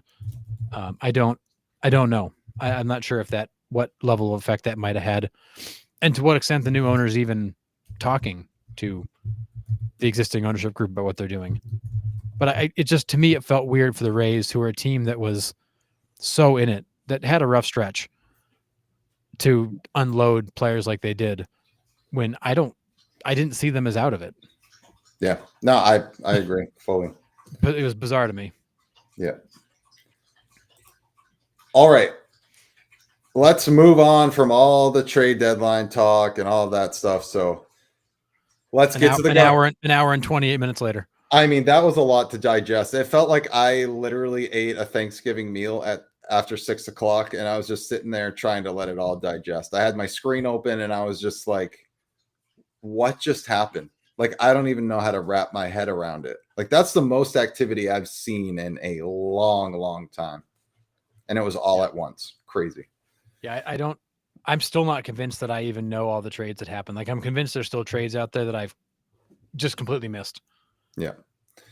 All right. Emmanuel Clase is facing the same allegations as Luis Ortiz. So to bring back Luis Ortiz, there was only 2 pitches that were like pinged by some third market betting. I don't even know the word to say it. Like it's a third party watchdog. Thank you. Something like that. They're just keeping an eye on what they view as abnormal results. Right. So the 2, like, there's a couple pitches where he like falls down. Yeah. Like on the first pitch of the inning. And then there's one he spikes at like 47 feet. Like, I mean, like, it's pretty blatant. It's a bunch of curveballs way off the plate. Like just some Bizarre Just stuff. some weird ones. So would this explain his stats maybe this year? You know, he hasn't been nearly as sharp. Or I is mean, this just do we even know? Do we want to take a guess at it? I don't know. yeah, I mean, I don't even know what to say about this anymore because I mean, and Brian, you're 100% right. Like if you look at Class A's first pitches, none are close. And the ones they called out are awful. But if you look, Class A is a guy who starts a lot of counts from behind because he doesn't just throw you the get me over fastball. Right. And his approach is not to give in. So there's some level of that's just his approach and who he is. There's also some pitches that are just absolutely horrendous, which maybe are hard to explain. But I go back to Luis Ortiz is still out. They're investigating 2 pitches and the guy is missing games. Because I think it's deeper. To answer your question, Mike, why is Ortiz's investigation taking so long? Because there's other guys involved. I'm now convinced, right? But at the same time, so these guys are messing with betting odds. Okay. Sorry, FanDuel. Like, suck up the loss and let's go on. Unless these guys are profiting from this, which there's still no indication that they've placed bets on any of this. Like, we're literally just like investigating whether they made these pitches intentionally. This is the dumbest thing I've ever seen. If you great point, unless you can show me the bag of cash Emmanuel Clase has or Luis Ortiz has for throwing these pitches, then I'm done. Like, I'm done. These guys should be on the baseball field. These are baseball players being held off the field because Vegas doesn't like some of the pitches they threw. Too damn bad. If you can't prove some kind of a connection, put the guys back on the field. Luis Ortiz has missed, 6 weeks now? It's been a while. And they're investigating 2 pitches. You've now derailed this guy's season, his team season, maybe even his career, over 2 pitches that you are not comfortable weren't intentional. Too bad. Like, this is MLB. MLB is letting this get away from them right now. And if they come back and there's this massive conspiracy theory, these guys are sitting on bags of cash and Brinks trucks of cash and they screwed everybody over. Okay, you got something. Right. But what are we doing? Yeah, I didn't even think about the part that they would be profiting on this.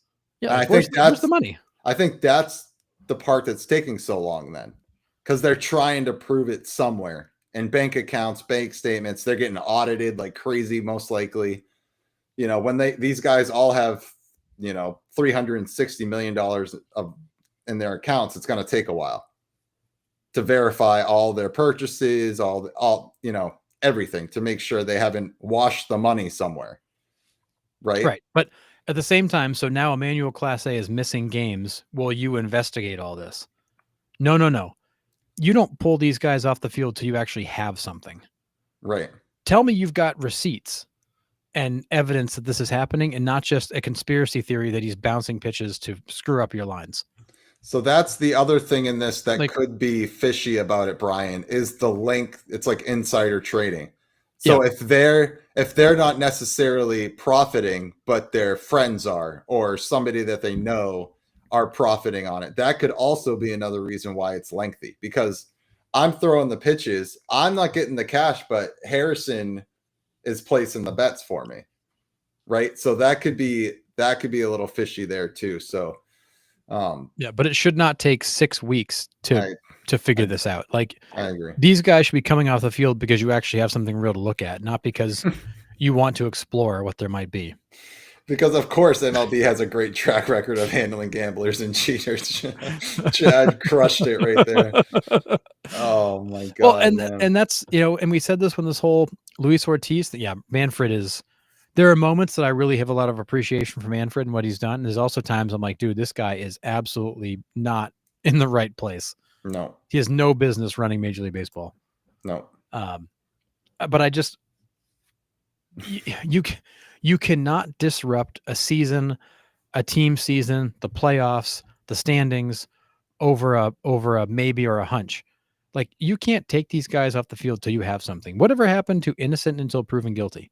That's not a thing anymore, Harrison. Come on now. You're guilty till proven innocent. Because MLB is now bending over to Vegas, who they've invited in very close. Yeah. remember it was a few years ago that sports betting became a thing, and then all of a sudden it was like, oh, like we can now talk about FanDuel and DraftKings, and oh, we've got an occasional ad on TV for them. Oh, now there's a banner in the ballpark. Oh, now we're running friggin' live odds every half inning on the scoreboard ticker on the TV and inside the ballpark. Like MLB went from, wanting to keep these guys at a distance to climbing right into bed with them in just a matter of a few years.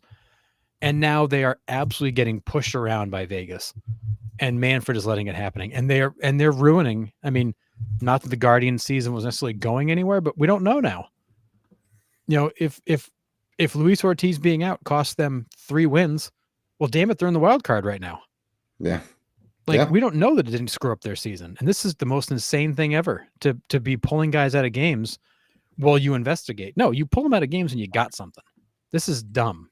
Yeah. And I can't believe the Players Association, unless there's a whole lot more information we're not getting. Where's the Players Association screaming foul? Yeah. I was just going to bring that up. This might be held close to the chest because of what was said in the chat earlier.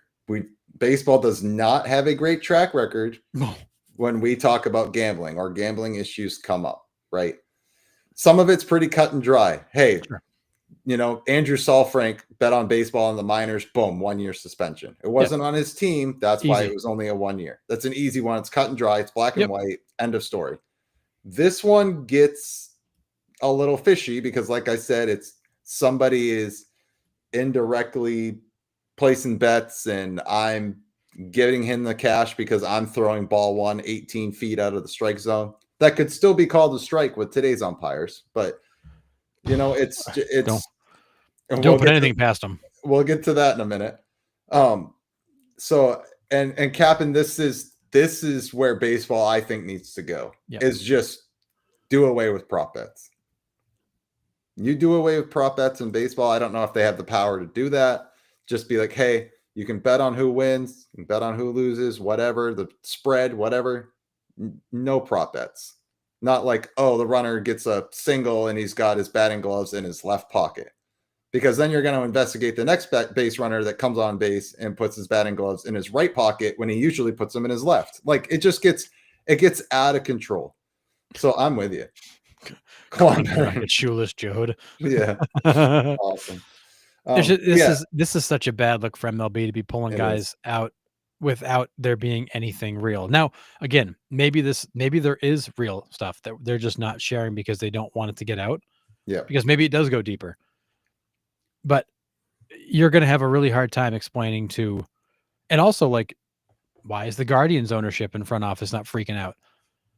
It makes me believe there's more to this story, but because you get the Players Association isn't screaming. The Guardians ownership isn't screaming. Guardians front office isn't screaming. It's just the fans that are screaming like, what the hell's going on? So like, what is going on?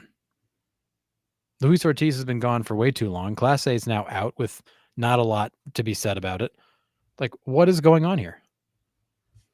And maybe MLB needs to reevaluate its relationship with Vegas.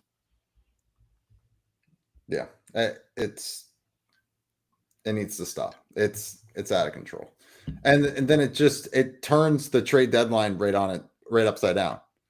Yeah, Class A was a big get. Teams wanted him. Right. And then like I said earlier, I'm not sure if teams stayed away from Stephen Kwan just because of everything that's happening in Cleveland. Reports were saying teams wanted him, and which you would. I mean, he's a great ball player. Yes. But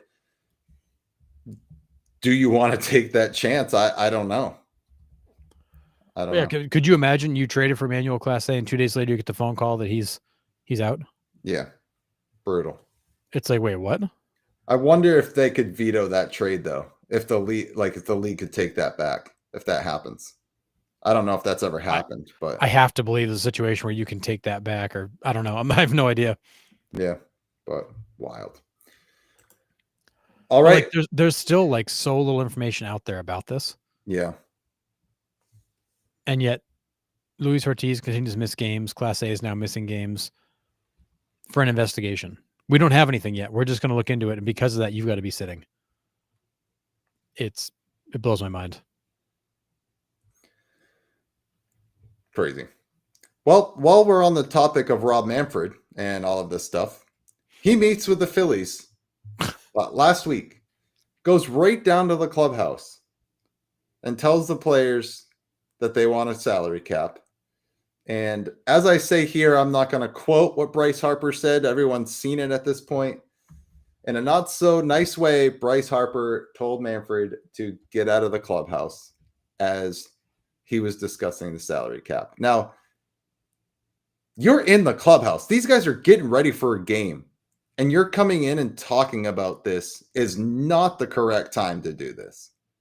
These guys are professionals. They have a routine. They need to get out on the field and focus on the game.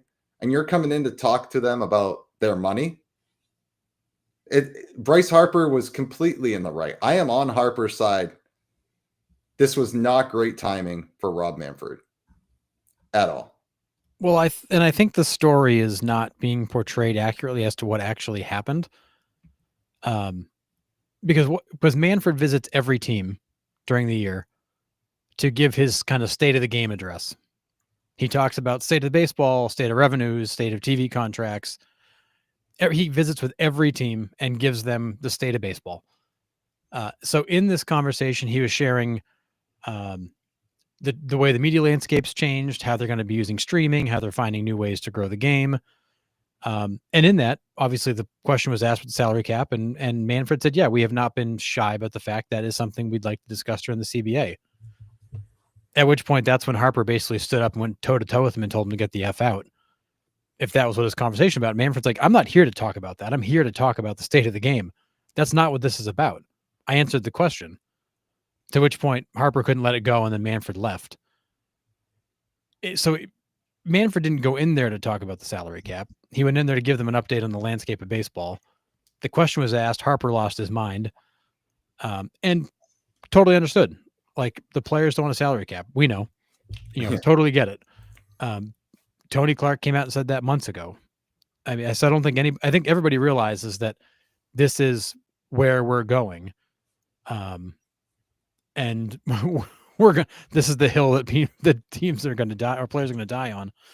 Yeah. And the Players Association is going to die on, and the owners are going to choose to die on. So I mean, was Harper out of line? Yeah, Harper was out of line, but he's also just showing how the players feel about it. Could he have handled it better? Sure. He absolutely could have handled it better. But at the same time, that's not who Bryce Harper is. You were getting full unfiltered Bryce. Yeah. I don't know. I mean, I get your side of it. I just think when you start talking about money, people are going to get up in arms, right? I mean, money is the most polarizing thing in humankind. I mean, it is. Like, I get it. And these guys are trying to go out and perform their duties on the field. I get that he visits all the teams and all that stuff. And Harper does fly off the handle every once in a while, and he stands up for what he believes in. He stands up for his teammates. Like, I get it. He stands up to Angel Hernandez when he makes a horrendous call. Yeah. Like, that is what Bryce Harper does. And I'm not dogging him for doing that. I think that's incredible. But there's just a time and place to talk about money. In the middle of the season is not it. I get that Manfred was just asking a question or answering a question about it. He was answering a question unrelated to what he was talking about, but it's all related. I mean, when you're going to stand up there and talk about league revenues and media landscape and the future and blah, blah, blah, like, of course, guys are going to be like, so you're going to put a cap on us so we don't get any of that upside? Yeah. I mean, that question's bound to come out. I mean, right. But I think this is a really good look behind the curtains as to what the state of that relationship is between, the major league front office, ownership, and the players. It's not good. No, it's not good. And these guys are all prepared to do battle. And the irony of it is that, I mean, these players, you talk lockout, you talk, strike, doesn't matter. They're not getting paid. Like, if there's no baseball, they don't get paid. Yeah. The owners don't sell tickets. Everybody loses. Everybody loses if work stops. There's nothing happening in 2027. I can tell you that right now. No, and that was part of what Manfred's comment was, is that we understand your stance and our stance, and this may lead to a work stoppage, and we need to be prepared for that. Yeah. And that apparently is where Harper flew off the handle, that he was being kind of like insensitive to the fact that a work stoppage hurts. Bryce, you're making $30 million a year. Like you'll be okay. Like it's the guys in the back of that room that are making 300K. Those are the guys you got to worry about. Yep. But Agreed. Bryce, you could retire tomorrow and be fine. Like you're not the problem here. Yeah. Like it is your fellow, league minimum young guys who are in trouble. Right. Yeah. It's not the top 1%. It's all the guys that don't have $1 million contracts that are going to be hurting. But Padgett, I'm not a Pirates fan. I'm just a hat collector. I just went and saw Paul Skeens start on Sunday. So I get a hat from every ballpark I go to. The Pirates make it halfway through my stadium tour, so pretty pumped. So you'll see different hats on me every show. But yeah, I mean, I think Harper's passionate. He's been very vocal about it. I think his heart was in the right place. The approach was pretty bad. But if you're Rob Manfred and you're going to go in and give your state of the game address, like you have to know this question's going to get asked. Yeah. And the funny thing is, after Manfred left the Phillies, he went to the Red Sox. I'm pretty sure this is when the Red Sox were playing the Phillies, and had a very good conversation with the Red Sox, where they had the same conversation, but nobody lost their shit. So I don't know. Manfred is doing what the commissioner is supposed to do. Harper lost his mind on it. The Red Sox didn't. They had a conversation about it, apparently. Everybody's going to react differently to this. For sure. Yeah. I don't know. I mean, we'll have plenty of time to talk about the work stoppage because I think it's inevitable at this point. I don't think we see any baseball in 2027. I don't think so either. I think these guys are gonna ride this thing right to the bitter end. Yeah, it's brutal. But. It is brutal, and I think December of 2026 is going to be a dark month. That it is, for sure. All right, let's get into the next thing. Right down the middle for ball one. Embarrassing. Orioles, Blue Jays. It was a fastball, so not like it had crazy movement on it. Right down the middle, Rushman catches it. I mean, didn't even have to frame it. Didn't have to move his glove, anything. Just bang, right in the middle. He goes to throw it back, and he doesn't hear a strike call. And both him and Eflin, it was incredible. It was like straight out of a movie. They both just go, rip, and completely freeze. They just both completely froze for like a solid 5 seconds. And then Rushman like slowly turns to the umpire, was just like kind of looking at him. And then like slowly goes back and lobs it back to Eflin. But I mean, like, holy smokes. Well, and as Eflin's middle. And as Eflin's delivering the next pitch, Rushman is still talking to the umpire. Like you can see both of them still talking. Yeah. Probably just asking like, dude, what the hell? Right. Like, I mean, even the batter's like looking at him like, really? Yeah. As a catcher, I can't even like turn around and be like, hey, sir, where did that miss? It's like, it was middle. Like, I can't, what do I even say to him? I can't say. It was a middle fastball under his nose with the catcher off to the side. Like, there's no world where you get a clearer view of that pitch than there, and you missed it. And I love it. Brian Adams in the chat, is he being investigated? Yeah. Chad, when you start investigating umpires, you're pulling Class A out for bouncing a pitch, but what about that one? Like, why are you not investigating this guy? What prop bet did that screw up? And we talked about that, I think, last week. Yeah. Like, how are the umpires not being investigated for like missing these calls that are 8 inches off the plate, bringing guys up? Like, well, it's like we watched Rengifo last week get struck out on 3 pitches that were all 6 inches off the plate. Yep. And Wyatt Langford last down year. The middle. Yep. Wyatt Langford last year. That one was bad too. It was like 4, 6, and 8 and all strikes. And it was like, God, brutal. Exasperated face slap for sure.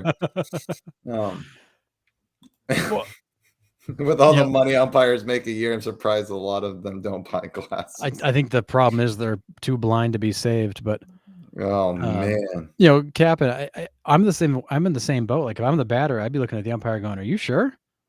Yeah. Like you almost have to ask that question because it's like, did I miss something? Did you really call that a ball? If I'm the batter, I'm almost being like, sir, that was strike one. Yeah, like I'm almost being like as loyal as you guys are during Jeopardy night, being like, oh yeah, like he answered that. No way you just called that a ball. I mean, That's got to Yeah. be the most blatant call I've seen missed, hands down, this year. I mean, middle box, middle, nothing. I crazy. Yeah, sorry, Blue. I think that was a strike. Yeah. Man. Yeah, and Chad, I'm in the same boat. Like I was not a Robo-Ump fan a couple years ago, and I'm like, this is dumb. Keep it out of the game. But the more of this crap we see, the more I'm like, you have to. I don't want robots calling the whole game, but you need a way. You need a safety net to protect these pitchers and hitters from getting screwed by just these horrendous calls. Yeah.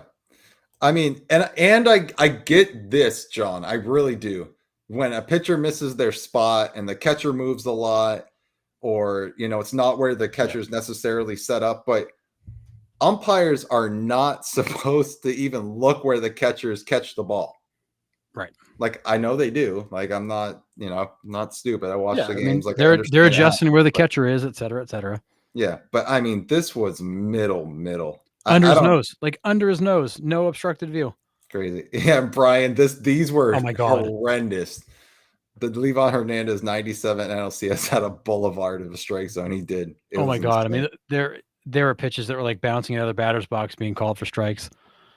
Yeah, bad. But yeah, Robo-Umps are coming. They're coming next year. They did it in the All-Star game. Players loved it. They used it correctly. Yes. These guys know the strike zone.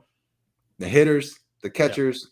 Yeah. I mean, they didn't get a single one of those challenges wrong. And some of them were like, close. Like, these guys know the strike zone. It's insane. I always thought I had good strike zone recognition as a hitter. These guys are elite level strike zone knowledge. Yeah. So it's crazy. But no, I will say at the same time, like I really get tired of the guys that like bark about the ball that is like, a fraction of an inch off the black. It's like, come on, protect the plate, swing the bat. Like, we're not here to see you walk. But that is the mentality of batters now. Like, they're perfectly happy to go up there and just take a walk. Like, swing the damn bat, man. Yeah. Yeah, I'm not mad about pitcher challenges, but the umpires should have good eyes, blessed by God, to see pitches like that. Well, and you think with all the reps they get and everything they've seen, like, you think they'd be prepared for this, but like, there's no explanation for how you missed that pitch. Like, I mean, it was a fastball, no movement on it. Fastball, middle, under his nose. Like, there's no way you could explain to me how you missed that. There's no excuse in the world that would explain that. I get the pitches on the outside corner that's coming from the back half of the right-hander's batter's box, and it breaks all the way across the plate. Like, I get that. Like, the 14 inches of lateral movement at 95 miles an hour is stupid. I understand that. But this one was blatantly bad. If Javi Baez takes it, it's definitely a ball. Facts. Yeah, and we're with you, Barry Bonds. Yeah. Or Robo-Ump, just for balls and strikes. And not even for like every call. And maybe you're saying every call, but at least to give these guys a safety net for the really, really terrible ones. Yeah, like that one for sure. That's horrendous. Yeah. All right, probably my favorite slide that I put together this week. Sorry if you're a Braves fan. Ronald Acuna left the Royals game in a walking boot with an apparent Achilles injury. This guy's name was floated around at the trade deadline, but this guy, as talented as he is starting to turn into a what-if guy for me. I mean, a 40-70 year when you're completely healthy is ridiculous. But with two torn ACLs, it looks like we have, I don't know the status on the Achilles, but doesn't look good for Ronald Acuna. It's a calf strain. It's a calf strain. He's going to be out he'll be out a few weeks. Well, that's still part of your Achilles there, I think. So yeah, rather than it being the Achilles itself, it's the actual body of the calf. It's a grade 1 calf strain, so it's not major, but they're going to be careful with him because of the history. Yeah. Just brutal. I mean, I hate it when stars are injured all the time. Like we talk about Jacob deGrom, almost seems like as much as we talk about Jamie Moyer, right? He just comes up. He's a what-if guy for us. We've been robbed of his career. I hope Acuna is not that guy for us, because this guy has immense talent. The game is better when he's playing. it's tough to see for sure. Yep. Yeah, and the problem is, if you listen to Acuna's comments, he was feeling the discomfort on Monday, and he told Snitker, "No, let me play through it on Tuesday. Let me play through it," and then he goes out with the calf strain. And there's a lot of people who are like, Snitker, what the hell, dude? Like, why would you have not told him no? You let the player tell you what's what, and you should have just said no. Like, you're taking a night off. Yeah. But apparently Snitker was just like, whatever, okay. Like, didn't even react. Yeah. And that's the media in Atlanta is losing their minds right now because they feel like Snitker is checked out. Oh, he totally has. It seems like he has. I mean, he's not active or animated in the dugout. He's just sitting there like a statue. Mm-hmm. And I think that he's just playing out the streak, knowing this is the end. Yeah. Yeah, Finn says Acuna is my favorite player, and it sucks to always see him hurt. It does. And like, we're not Braves fans, but we're baseball fans. We love when this guy is on the field and he's 100% because he's so insanely talented. Absolutely dynamic. Oh. But it's just ACL tear. Calf strains can lead to Achilles injuries. Just ask the NBA guys, 1,000%. He's lucky it's only a grade 1 because it could have been worse if he's playing through it. And Brian, this is a good one. Yep. Grady Sizemore could have been Mike Trout for sure. Guy also immense talent, couldn't stay on the field as well. Oh man, so frustrating. Yeah. Jacoby Ellsbury, another guy, all the tools, couldn't stay healthy. Yeah. But it just seems like that the players are checked out, managers checked out, coaching staff is checked out. They're just going through the motions now to finish off the season. Yeah. And it's not good. I mean, there's no fixing it. Yeah, and I forgot about this one. When Strider had to go up to him and say that Smith-Shawver was hurt. My God, I forgot about that. Damn. Yeah, they had no idea. Like completely lacking awareness. Yeah. Dang. So you're telling me he's not going to New York to replace Judge? No, that's not happening. Yeah, I don't think so. All right. Good old Dusty Baker. Going to be managing Team Nicaragua in the WBC. Just thought it was pretty cool. Yeah. That's about it. What is the connection to Nicaragua? I'm guessing he's from there, right? I don't know. I didn't think so.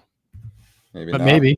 I don't know. I mean, let me maybe check. I don't know my Dusty Baker facts, but I saw that. I'm like, he was born in Riverside, California. Okay, yeah, I didn't think there was a Nicaraguan connection. I don't know what the connection is there. It's a good one. I saw the announcement, like nobody explained why. Like, why Nicaragua? I don't get it, but that's all right. We don't figure that out. Good for him. Yeah, it's a good thing to look up after the show because now I'm curious. I just put it in because I thought it was newsworthy. And moving on. He's American. But maybe you can spell Nicaragua. Does Nicaragua have toothpicks? Yeah, 1,000%. That's it. Do they have gloves too? Do they have gloves? Yep, that's the reason. Yep, toothpicks. They're leading manufacturer in toothpicks. Yep, now we figured it out. And he's going right to the source to get his toothpicks. Yeah, he actually lays out the toothpick spelling Nicaragua on the warning track.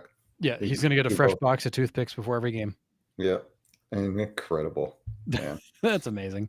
Yeah, that's what I'm thinking. It's got to be family heritage, or I was looking to see if he was like somehow cousins with Roberto Clemente or something like that, because Clemente was Nicaraguan. But yeah, either way, if one of you guys figure it out, then let us know. But yeah, please, because it could be a parent, grandparent, it could be anybody. I saw the announcement. I was just like, okay, but why? Yeah, doesn't matter. John Carter, Brian Adams, elite on the toothpicks comment for sure. The money must have been green enough for sure. All right, Josh Hamilton will receive his Rangers Hall of Fame jacket despite mixed emotions from Rangers fans. So Josh Hamilton heading to the Texas Rangers Hall of Fame. What are your thoughts, Harrison? Well, first of all, please tell me that jacket is a starter jacket, and that's what they give out for Hall of Fame, because that'd be sick. If it was this jacket, man, I'd be so jealous not to be in the Rangers Hall of Fame. I guess I would love to understand why the fans are not loving it. I mean, he was he is a controversial player because of the background and the time Yeah. missed and the reason. And then even when he came back to the league, he had to be babysat and like all the things. Like I get the off the field side of it, but he was so good for that team on the field for a stretch. Now, is he Hall of Fame worthy? No, probably not. I mean, he was there for what, 3 or 4 seasons? Like how long was he even there for? I think he was there for more than you think. I don't know that he did enough to be Hall of Fame worthy. He was there for 9 seasons. Well, no, he was with Texas 1, 2, Right. 3, 4, 5, 6 seasons. Okay, so He was with Cincinnati. He came up with Cincinnati, then went to the Angels in 2013 and 14, and then back to Texas. Okay, I thought it was with the Angels for a year or two longer, but still, like in 6 years, he's Hall of Fame worthy. I mean, he was excellent in the time he was there. Don't get me wrong. Crazy. And the guy turned his life around. Great story. Obviously, the off the field stuff is not good, but absolutely a monster when he was there. Absolute animal when he was there, and he was right. I mean, insane. But yeah, I don't necessarily agree with it either, but here he is. So kind of cool. I get why it's controversial for sure. Yeah, I mean, I totally get it for a number of reasons. You know, is he really Hall of Fame worthy, given all the off the field stuff and the history? Like, is that who you want representing your organization? Like, I'd be curious which one the fans are leaning on. Is it performance or the off the field? But the dude was a monster. Yeah. Insane. Did Hamilton start with the Rays organization? No, I just looked it up. It was the Reds. Yeah. Yeah. He's not an immaculate grid as a Red. Interesting. Did he actually play with the Reds or just come up through their system? I don't think he actually played with the Reds. It's listed on Baseball Reference. He had 337 plate appearances, had 87 hits, 19 homers in 2007. Huh, I guess I do not remember him with the Reds at all. Yeah. Well, I mean, we really didn't have a way to watch the Reds in 2007. MLB TV wasn't a thing. True. The Rangers in 2008 to 2012, Angels for 2 years, 13 and 14, and then back to Texas in 15. Yeah, so 5 seasons in Texas where he's that's right. Then he returned to Texas for 50 games where he really had nothing left. He had an 8.7 WAR in 2010, 40 doubles, 32 homers, 3 triples, 100 RBIs. Batting average was 359. Yep. Oh my God. Won the MVP, rightfully so. Oh, 359. Gone are those days. Yeah, they'd forget about it. Yeah. Yeah. All right. So unfortunate news out of the baseball world. I know everybody heard about it when it came around, but Ryne Sandberg passed away after his battle with cancer. 1984 MVP, 9-time Gold Glove. Everybody saw this guy play because WGN was national television. Everybody saw Ryne Sandberg growing up. He's one of the biggest reasons I got into baseball. I would come home from school and one of the 4 channels on my TV at the time was WGN. And I got to watch him from 4 o'clock on because the Cubs were still playing day games at that point. So it was tough. I hate it. And everybody's affected by cancer at some point in their life. They know somebody or they're going through it themselves. And it sucks. It's the worst thing ever. But loved what this guy did on the field and for the game of baseball. Yeah, I mean, a true legend. And an incredibly sad story. And and Cubs fans, the love pouring out, the all the memories, all the things they're going to do to honor him. It's great. It's just such a sad story. Yeah. Yeah. WGN is why almost everybody was a Cubs fan for a long time. Like, it's smart. And there was just access to them. You saw them all the time. It's amazing how when you put baseball on national television, people watch it. Yeah. Huh. A weird idea. Yeah. And this one hurts. This was a really tough one for sure. So, all right. To end the show, I got some random trivia for you. And when I Oh, say goody. random, it's literally all over the place because, well, that's just what I decided to do. So, Cool. this All right, first all one, right, chat, lock in. yep, here we go. Lock in. This first one is a picture clue. So you see a whole bunch of different pictures on there, and you have to try to decipher who the MLB player is. And I don't think I gave you a lot of hints, so good luck. Great. All right, here is the first one.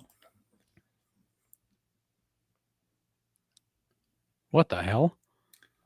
So 1990 to 2003, he was a second baseman, 49 career home runs. The mascots are all the teams he played for.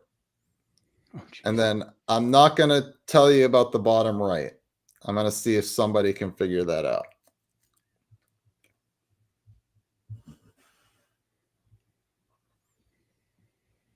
Is this like a Jody Reed or a Jeff Fry?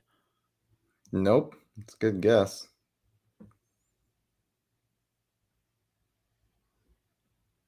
I didn't know there was a test. There's always a test at the end of the show, Cap, and you know that. You've been around long enough. Yeah, Royals, Red Sox, San Diego, Colorado.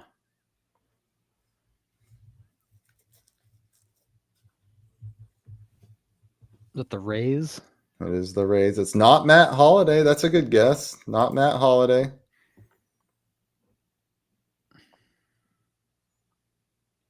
So, who are the two players in the bottom right?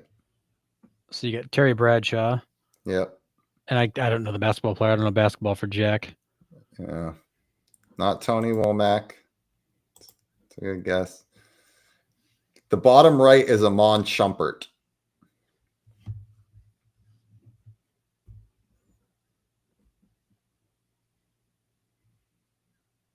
Terry Shumpert? It is Terry Shumpert. Yes. I was like, Terry Shumpert is the correct answer. That was a hard one. That was a pretty obscure pull. Dude, that's a deep pull. I mean, that's a deep one. I started off hard. The rest of these will be pretty easy. But that was a tough one. All right. Oh, and of course he gets it. Well, I got it first, John, so too bad. Yeah, tape delay. Anyways, all right. Here is the next one. I think you'll get this one, Harrison, for sure. Who is this major league player? What the hell? I don't even know what to make of this. Okay, we got the Red Sox. We got the Padres at the top. Yep. What is with the weird, like, ghosty thing in the corner? What is that? It's like a punching nun? It's a college mascot. Oh, goodness gracious. In New England. I'll give you that. Oh, is this the Providence Friar? Yes. Oh, who is from Providence? Pretty ridiculous, isn't it? That mascot is scary as hell, dude. That is wicked scary. It looks like one of those like crazy punching nun things. Providence. That wasn't Lou. Yes, it was. Is it Lou Merlone? It's Lou Merlone. Oh. So I'll break it down. Providence College. He played in Boston, went to San Diego, came back to Boston, went to Cleveland, went to the Angels, went to Cleveland. And this is the state flag of Massachusetts where he is from, Framingham. Framingham Lou. So Lou Merlone is the correct. I used to love Lou. He was like the 4A player. He was not good enough to be an everyday major leaguer, but he was too good for AAA and just kept going back and forth. I might be in the minority. I don't know. I like him on the play-by-play. I think he's great. I think he's great with Dave O'Brien. I've always liked Lou. He's got a good way of kind of explaining the game, and he's colorful and likable. Yes, exactly. I mean, it's still not Don and Jerry, but Jesus, no, we'll never see Don and Jerry ever again. That was that duo will never be repeated. Yep. All right, here is the next one. Can you name the top 5 players to have the most career RBIs, never to have 100 in a single season? Wow. Well, one of those stances looks like Julio. That is Julio Franco right there. Can't miss 1194. that one. 1194 is Julio Franco. Let's see. Biggio, is Biggio one of them? Biggio is the middle one. Yeah, the high leg kick. 1175. Yeah, 1175. That is Craig Biggio. 1146 looks like the Babe, but it's not the Babe. It is not the Babe. But he's got the choked up left-handed stance. Brett? No. Not Brett.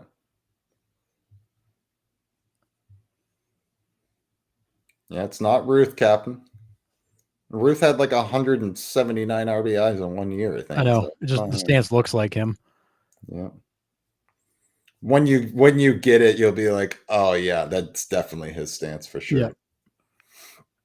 Yeah, it's like Palmeiro and Clark. They don't have the choked up bats. No, so you need the far left. Yep.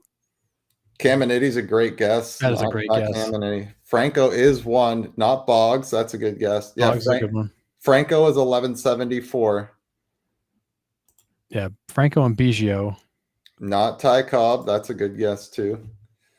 The one on the left, everybody should get, but kind of crazy that, yeah, Pete Rose, 13-14. It is Pete Rose on the left. I would never have thought he'd never got 100 in a season. Right. Gwen's a good guess. Molitor's a good guess. Not them. So you just need Is that Olerud?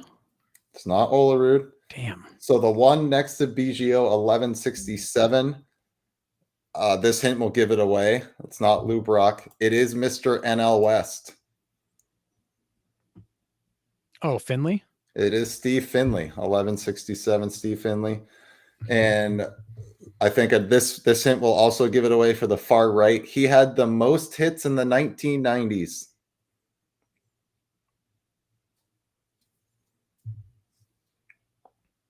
Oh, crap. Who was that? I don't know. Where's Brian Adams on this one? I know. It's not Will Clark. We saw this guy play every single day on WGN. Oh, is it Grace? It is Mark Grace. Yes. Yeah. I looked at the stance when I know that choked up left-handed batters. There it is, Mark Grace. Yeah, Pete Rose, Julio Franco, Craig Biggio, Steve Finley, Mark Grace. All right, next one. The Philly Fanatic made a citizen's arrest when what former MLB pitcher stole the keys to his ATV? Oh my God, I remember this, but I cannot think of who the pitcher was. Oh God. It was wasn't it like a Blanton or not Blanton? Oh. It's an opposing team, so it's not somebody on the Phillies.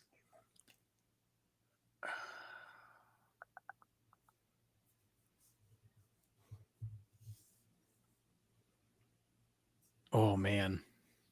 I remember this, and I cannot for the life remember who the pitcher was. Remember the background color. Yeah. Is it Felix? Not Felix. The other teal. Oh. Is this like a Levon or a Beckett recent. Or a Brad Penny or a Johnson? More recent than that. Oh, really? Yep. No, not CC. Not Noah Syndergaard. This guy, we would be enjoying his prime like crazy. Fernandez. It is Jose Fernandez. I was hoping. I wanted to guess him. I'm like, I just hope it's not him. Yeah, but like the legs, I'm like, it looks like Fernandez. Yeah, Jose Fernandez. He had those great tree trunk thighs. Dude, he was so nasty. It sucks that It's like that ball, the ball he caught that Tulo hit, and he's like, "You caught that?" He's like, "Hell yeah, I did." Yeah, it was crazy. I mean, that ball was a rocket. I don't even know how. And he just flashed his glove up there real quick, and you didn't. No one saw him catch it. It was crazy. No, even Tulo's like, "You caught that?" Yeah, insane. Couldn't believe it. Yeah. All right, next one. I got 3 more for you. Who has the most career runs scored? 1,335, never having 100 in a season. Wow. a lot of runs to not score 100 in a single season. That's what I was thinking. That's a lot of runs. You have Guy to who's around dial. for a while. You got to dial the clock back a little bit for this one. So White Sox, Red Sox, Orioles. Did he Wow. end in Baltimore? He ended in Baltimore. That is the trajectory there. The first Sox, the White Sox, the longest time and one of the great White Sox ever.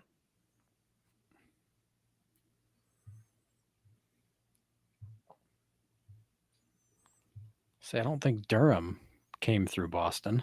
It's not Durham.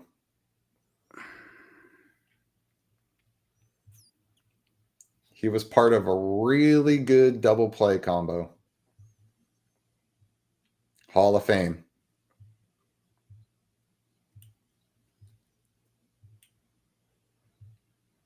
Are we going back like to the days of Aparicio? It is Luis Oh, Aparicio. I didn't think we were going quite that far back. Yeah, Luis Aparicio. I didn't know he played for the Red Sox until I was just going to say, I don't remember the Red Sox ever Yeah. being part of his path. until I dove into his baseball reference. I had no idea. So Wow. pretty crazy. Yes, Aparicio and Fox would have been that double play combo. Yep. All right. Hmm. 2 more. Here we go. Here's the next one. Who has the most career stolen bases for a catcher post 1950? And this is all the same guy. All the silhouettes are the same guy. And then this is the a career path. only guy I can think of is Jason Kendall, but it wouldn't be Kendall. It Is it Kendall? 1,000% Jason Kendall. God, I love Jason Kendall. Then the time he broke his ankle, it was horrendous. That's still one of the grossest, The worst injuries ever.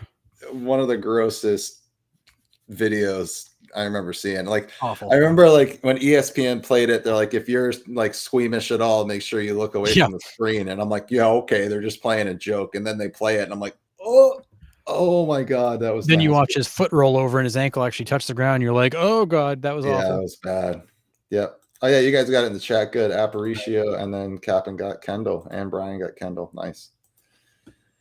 189 career stolen bases leads the way for catchers, just to throw that benchmark out there. He was so dynamic. He could hit, he could run, he could throw. Yeah, he was fun to watch for sure. He was a beast. All right. I think this last one, I'm going to end on an easy one, but here we go. Which player holds the 3 highest ratios of 3 true outcomes, which means a home run, a walk, or a strikeout in a season in MLB history? 63.3% in 2019, 58.8% in 2021, 58.6% in 2017. Those are the top 3 highest totals for the 3 true outcomes in Major League Baseball history, held by one guy. Wow. Just Yankees and Rangers? He has a couple other teams in there, but these were the 2 teams he did it for. Joey Gallo? It is Joey Gallo. I was going to say the stance reminds me of Joey Gallo. John Carter already had it. Yeah, it is absolutely Joey Gallo for sure. So that's what I had for trivia tonight. Joey Gallo. Brutal. Absolutely brutal. So brutal. All right. Does anybody in the chat have anything else they want to bring up before we head out for the evening? We had a pretty good one. I mean, trade deadline was a lot to digest and break down. So thanks for sticking with us there. Any news or anything that you guys want to check in on before we head out? Did you see the Cubs designated Ryan Presley for assignment? I did see that. I didn't see that. I'm just seeing it now. Wow. I think to make room for Rogers. It is. And I think the hope is that nobody claims him and they can figure out something to do with him. But wow. Yeah. Oh, Rob Manfred checking in. Love it. Yeah. Joey Gallo's so bad he had to become a pitcher. Yeah. Not wrong. Yeah. Might be a weapon as a relief pitcher now. Guy could not hit. He just knows how to strike out. Yeah.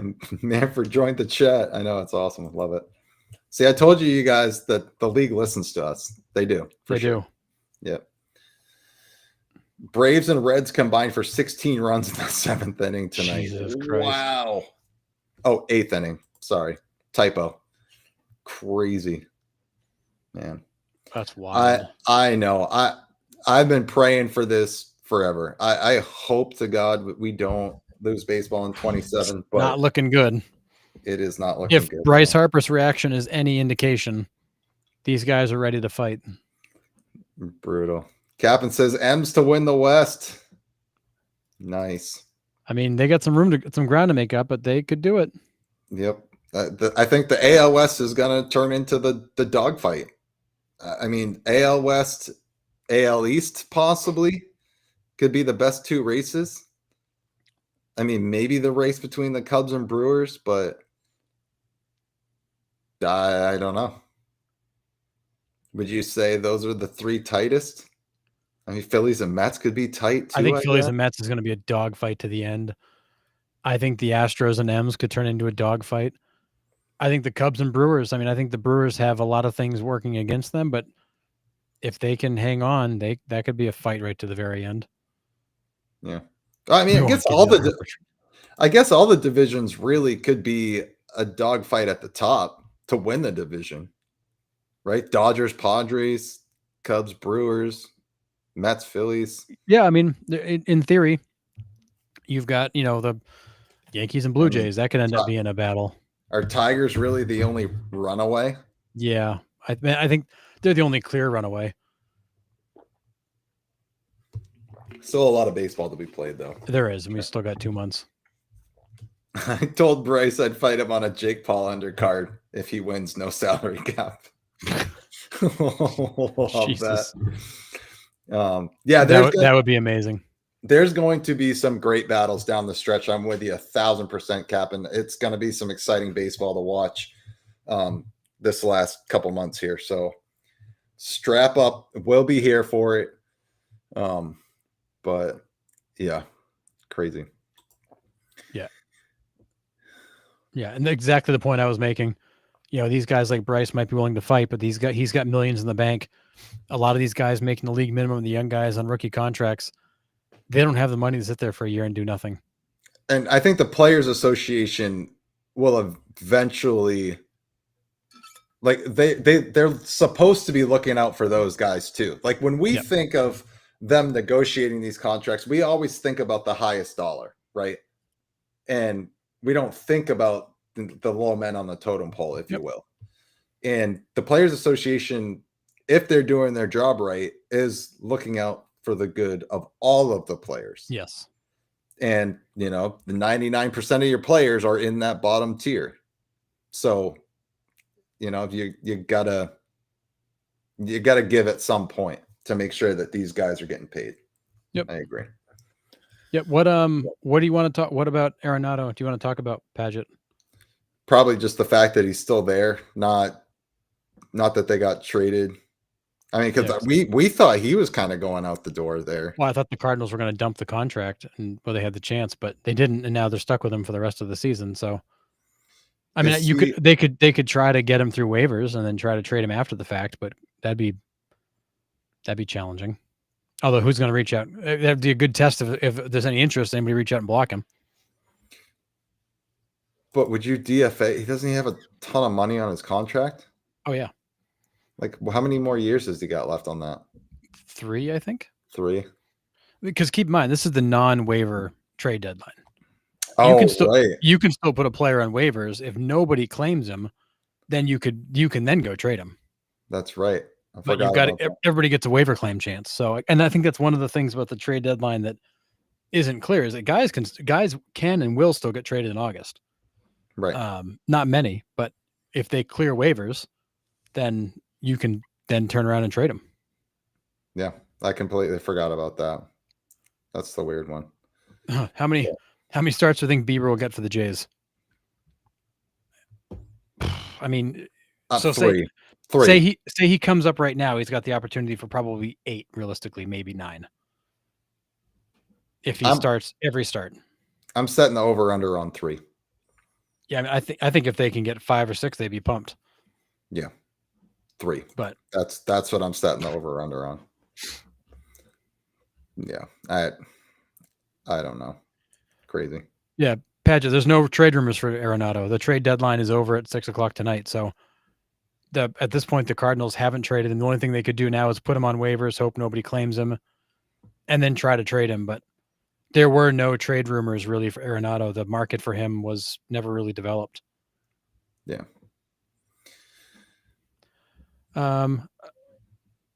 Where was there's a conversation start? Oh, there it is. So Brian, if it's a salary cap, there needs to be a salary floor. And then, cap and MLB needs a floor, not a cap. So there was one of these Facebook groups, actually it might have even been another podcast. I can't remember. They had somebody on there talking about the fact that, the salary cap is only good for the owners and it helps the value of organizations, and it basically kind of kneecaps the players that make less money. And I'm like, my response was, well, if you're going to put in the salary cap, you put in the salary floor. The salary cap only affects 3 teams. The salary floor will make probably half a dozen teams spend more. The players make the same money, but you can't do one without the other. And I got roasted by people saying that, that's naive to think that a salary cap doesn't hurt the players. Every league, it hurts the players. I'm like, show me a league where they make less money because of a cap. The NBA gets paid ridiculous money. Right. Show me. I was like, okay, show me an example of a league where the players made less money after a salary cap was implemented. And all I got was, well, that's just how it works. Okay, prove it. Like, just show me where it happened. The NFL's salary cap goes up every year. The NHL's goes up every year. The percentage of what the players make is tied to the CBA. It's all predefined. They didn't cut anybody's salary. The first year they locked it at the prior year. So nobody lost a dime in terms of salary. And then they've grown it since there. Nobody's lost any money. No. You're just putting guardrails in place. You can go this high and only so low. And if you can set the cap at a spot and the floor at the spot where you keep the total dollars spent in that band the same, the players don't feel an impact. It's just math.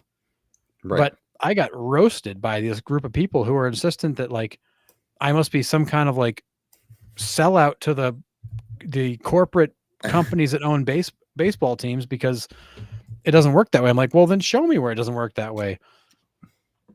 Because it's just basic math. You do them both and you're okay. Yeah. I think the bigger problem is the deferred money. Letting these teams defer, having Shohei Ohtani make $2 million out of 68 and defer the rest of it out 10 years is stupid. Yeah. Agree. Make that count against I prefer luxury tax because it's more punitive. You can spend whatever you want, but you pay through the nose for it, and you give it to all the teams that are competing against you so they can add to their own salary. Like, I like that. I like that because it's more punitive. But you can't. If Shohei's salary is 10 years over is 700 over 10 years, you got to charge the cap for the 70 million a year, not the 43.56 that it amortizes out to. Like, that's the dumbest thing I've ever seen. Yeah, I still don't understand that. If you're signing a guy for that money, like, that should hit towards the payroll for that year, no matter when you decide to pay him. Yeah. That's not the league's problem. That's a team problem. That's a future Sean problem, if you will. Yeah. Like, the league doesn't care when you pay them, but it should count for when they are playing on the field for sure. 1,000%. I don't understand why it's not. It doesn't make sense to me. Yeah, and that's like, it's dumb. Like, the contract is 10 years, 700 million. That's if you want to pay it in Bitcoin in 40 years, I don't care. Right. But you signed a 10 year, $700 million contract. So while he's playing, the salary cap or the luxury tax should be hit for the full value of that year. Yeah. I mean, it's crazy.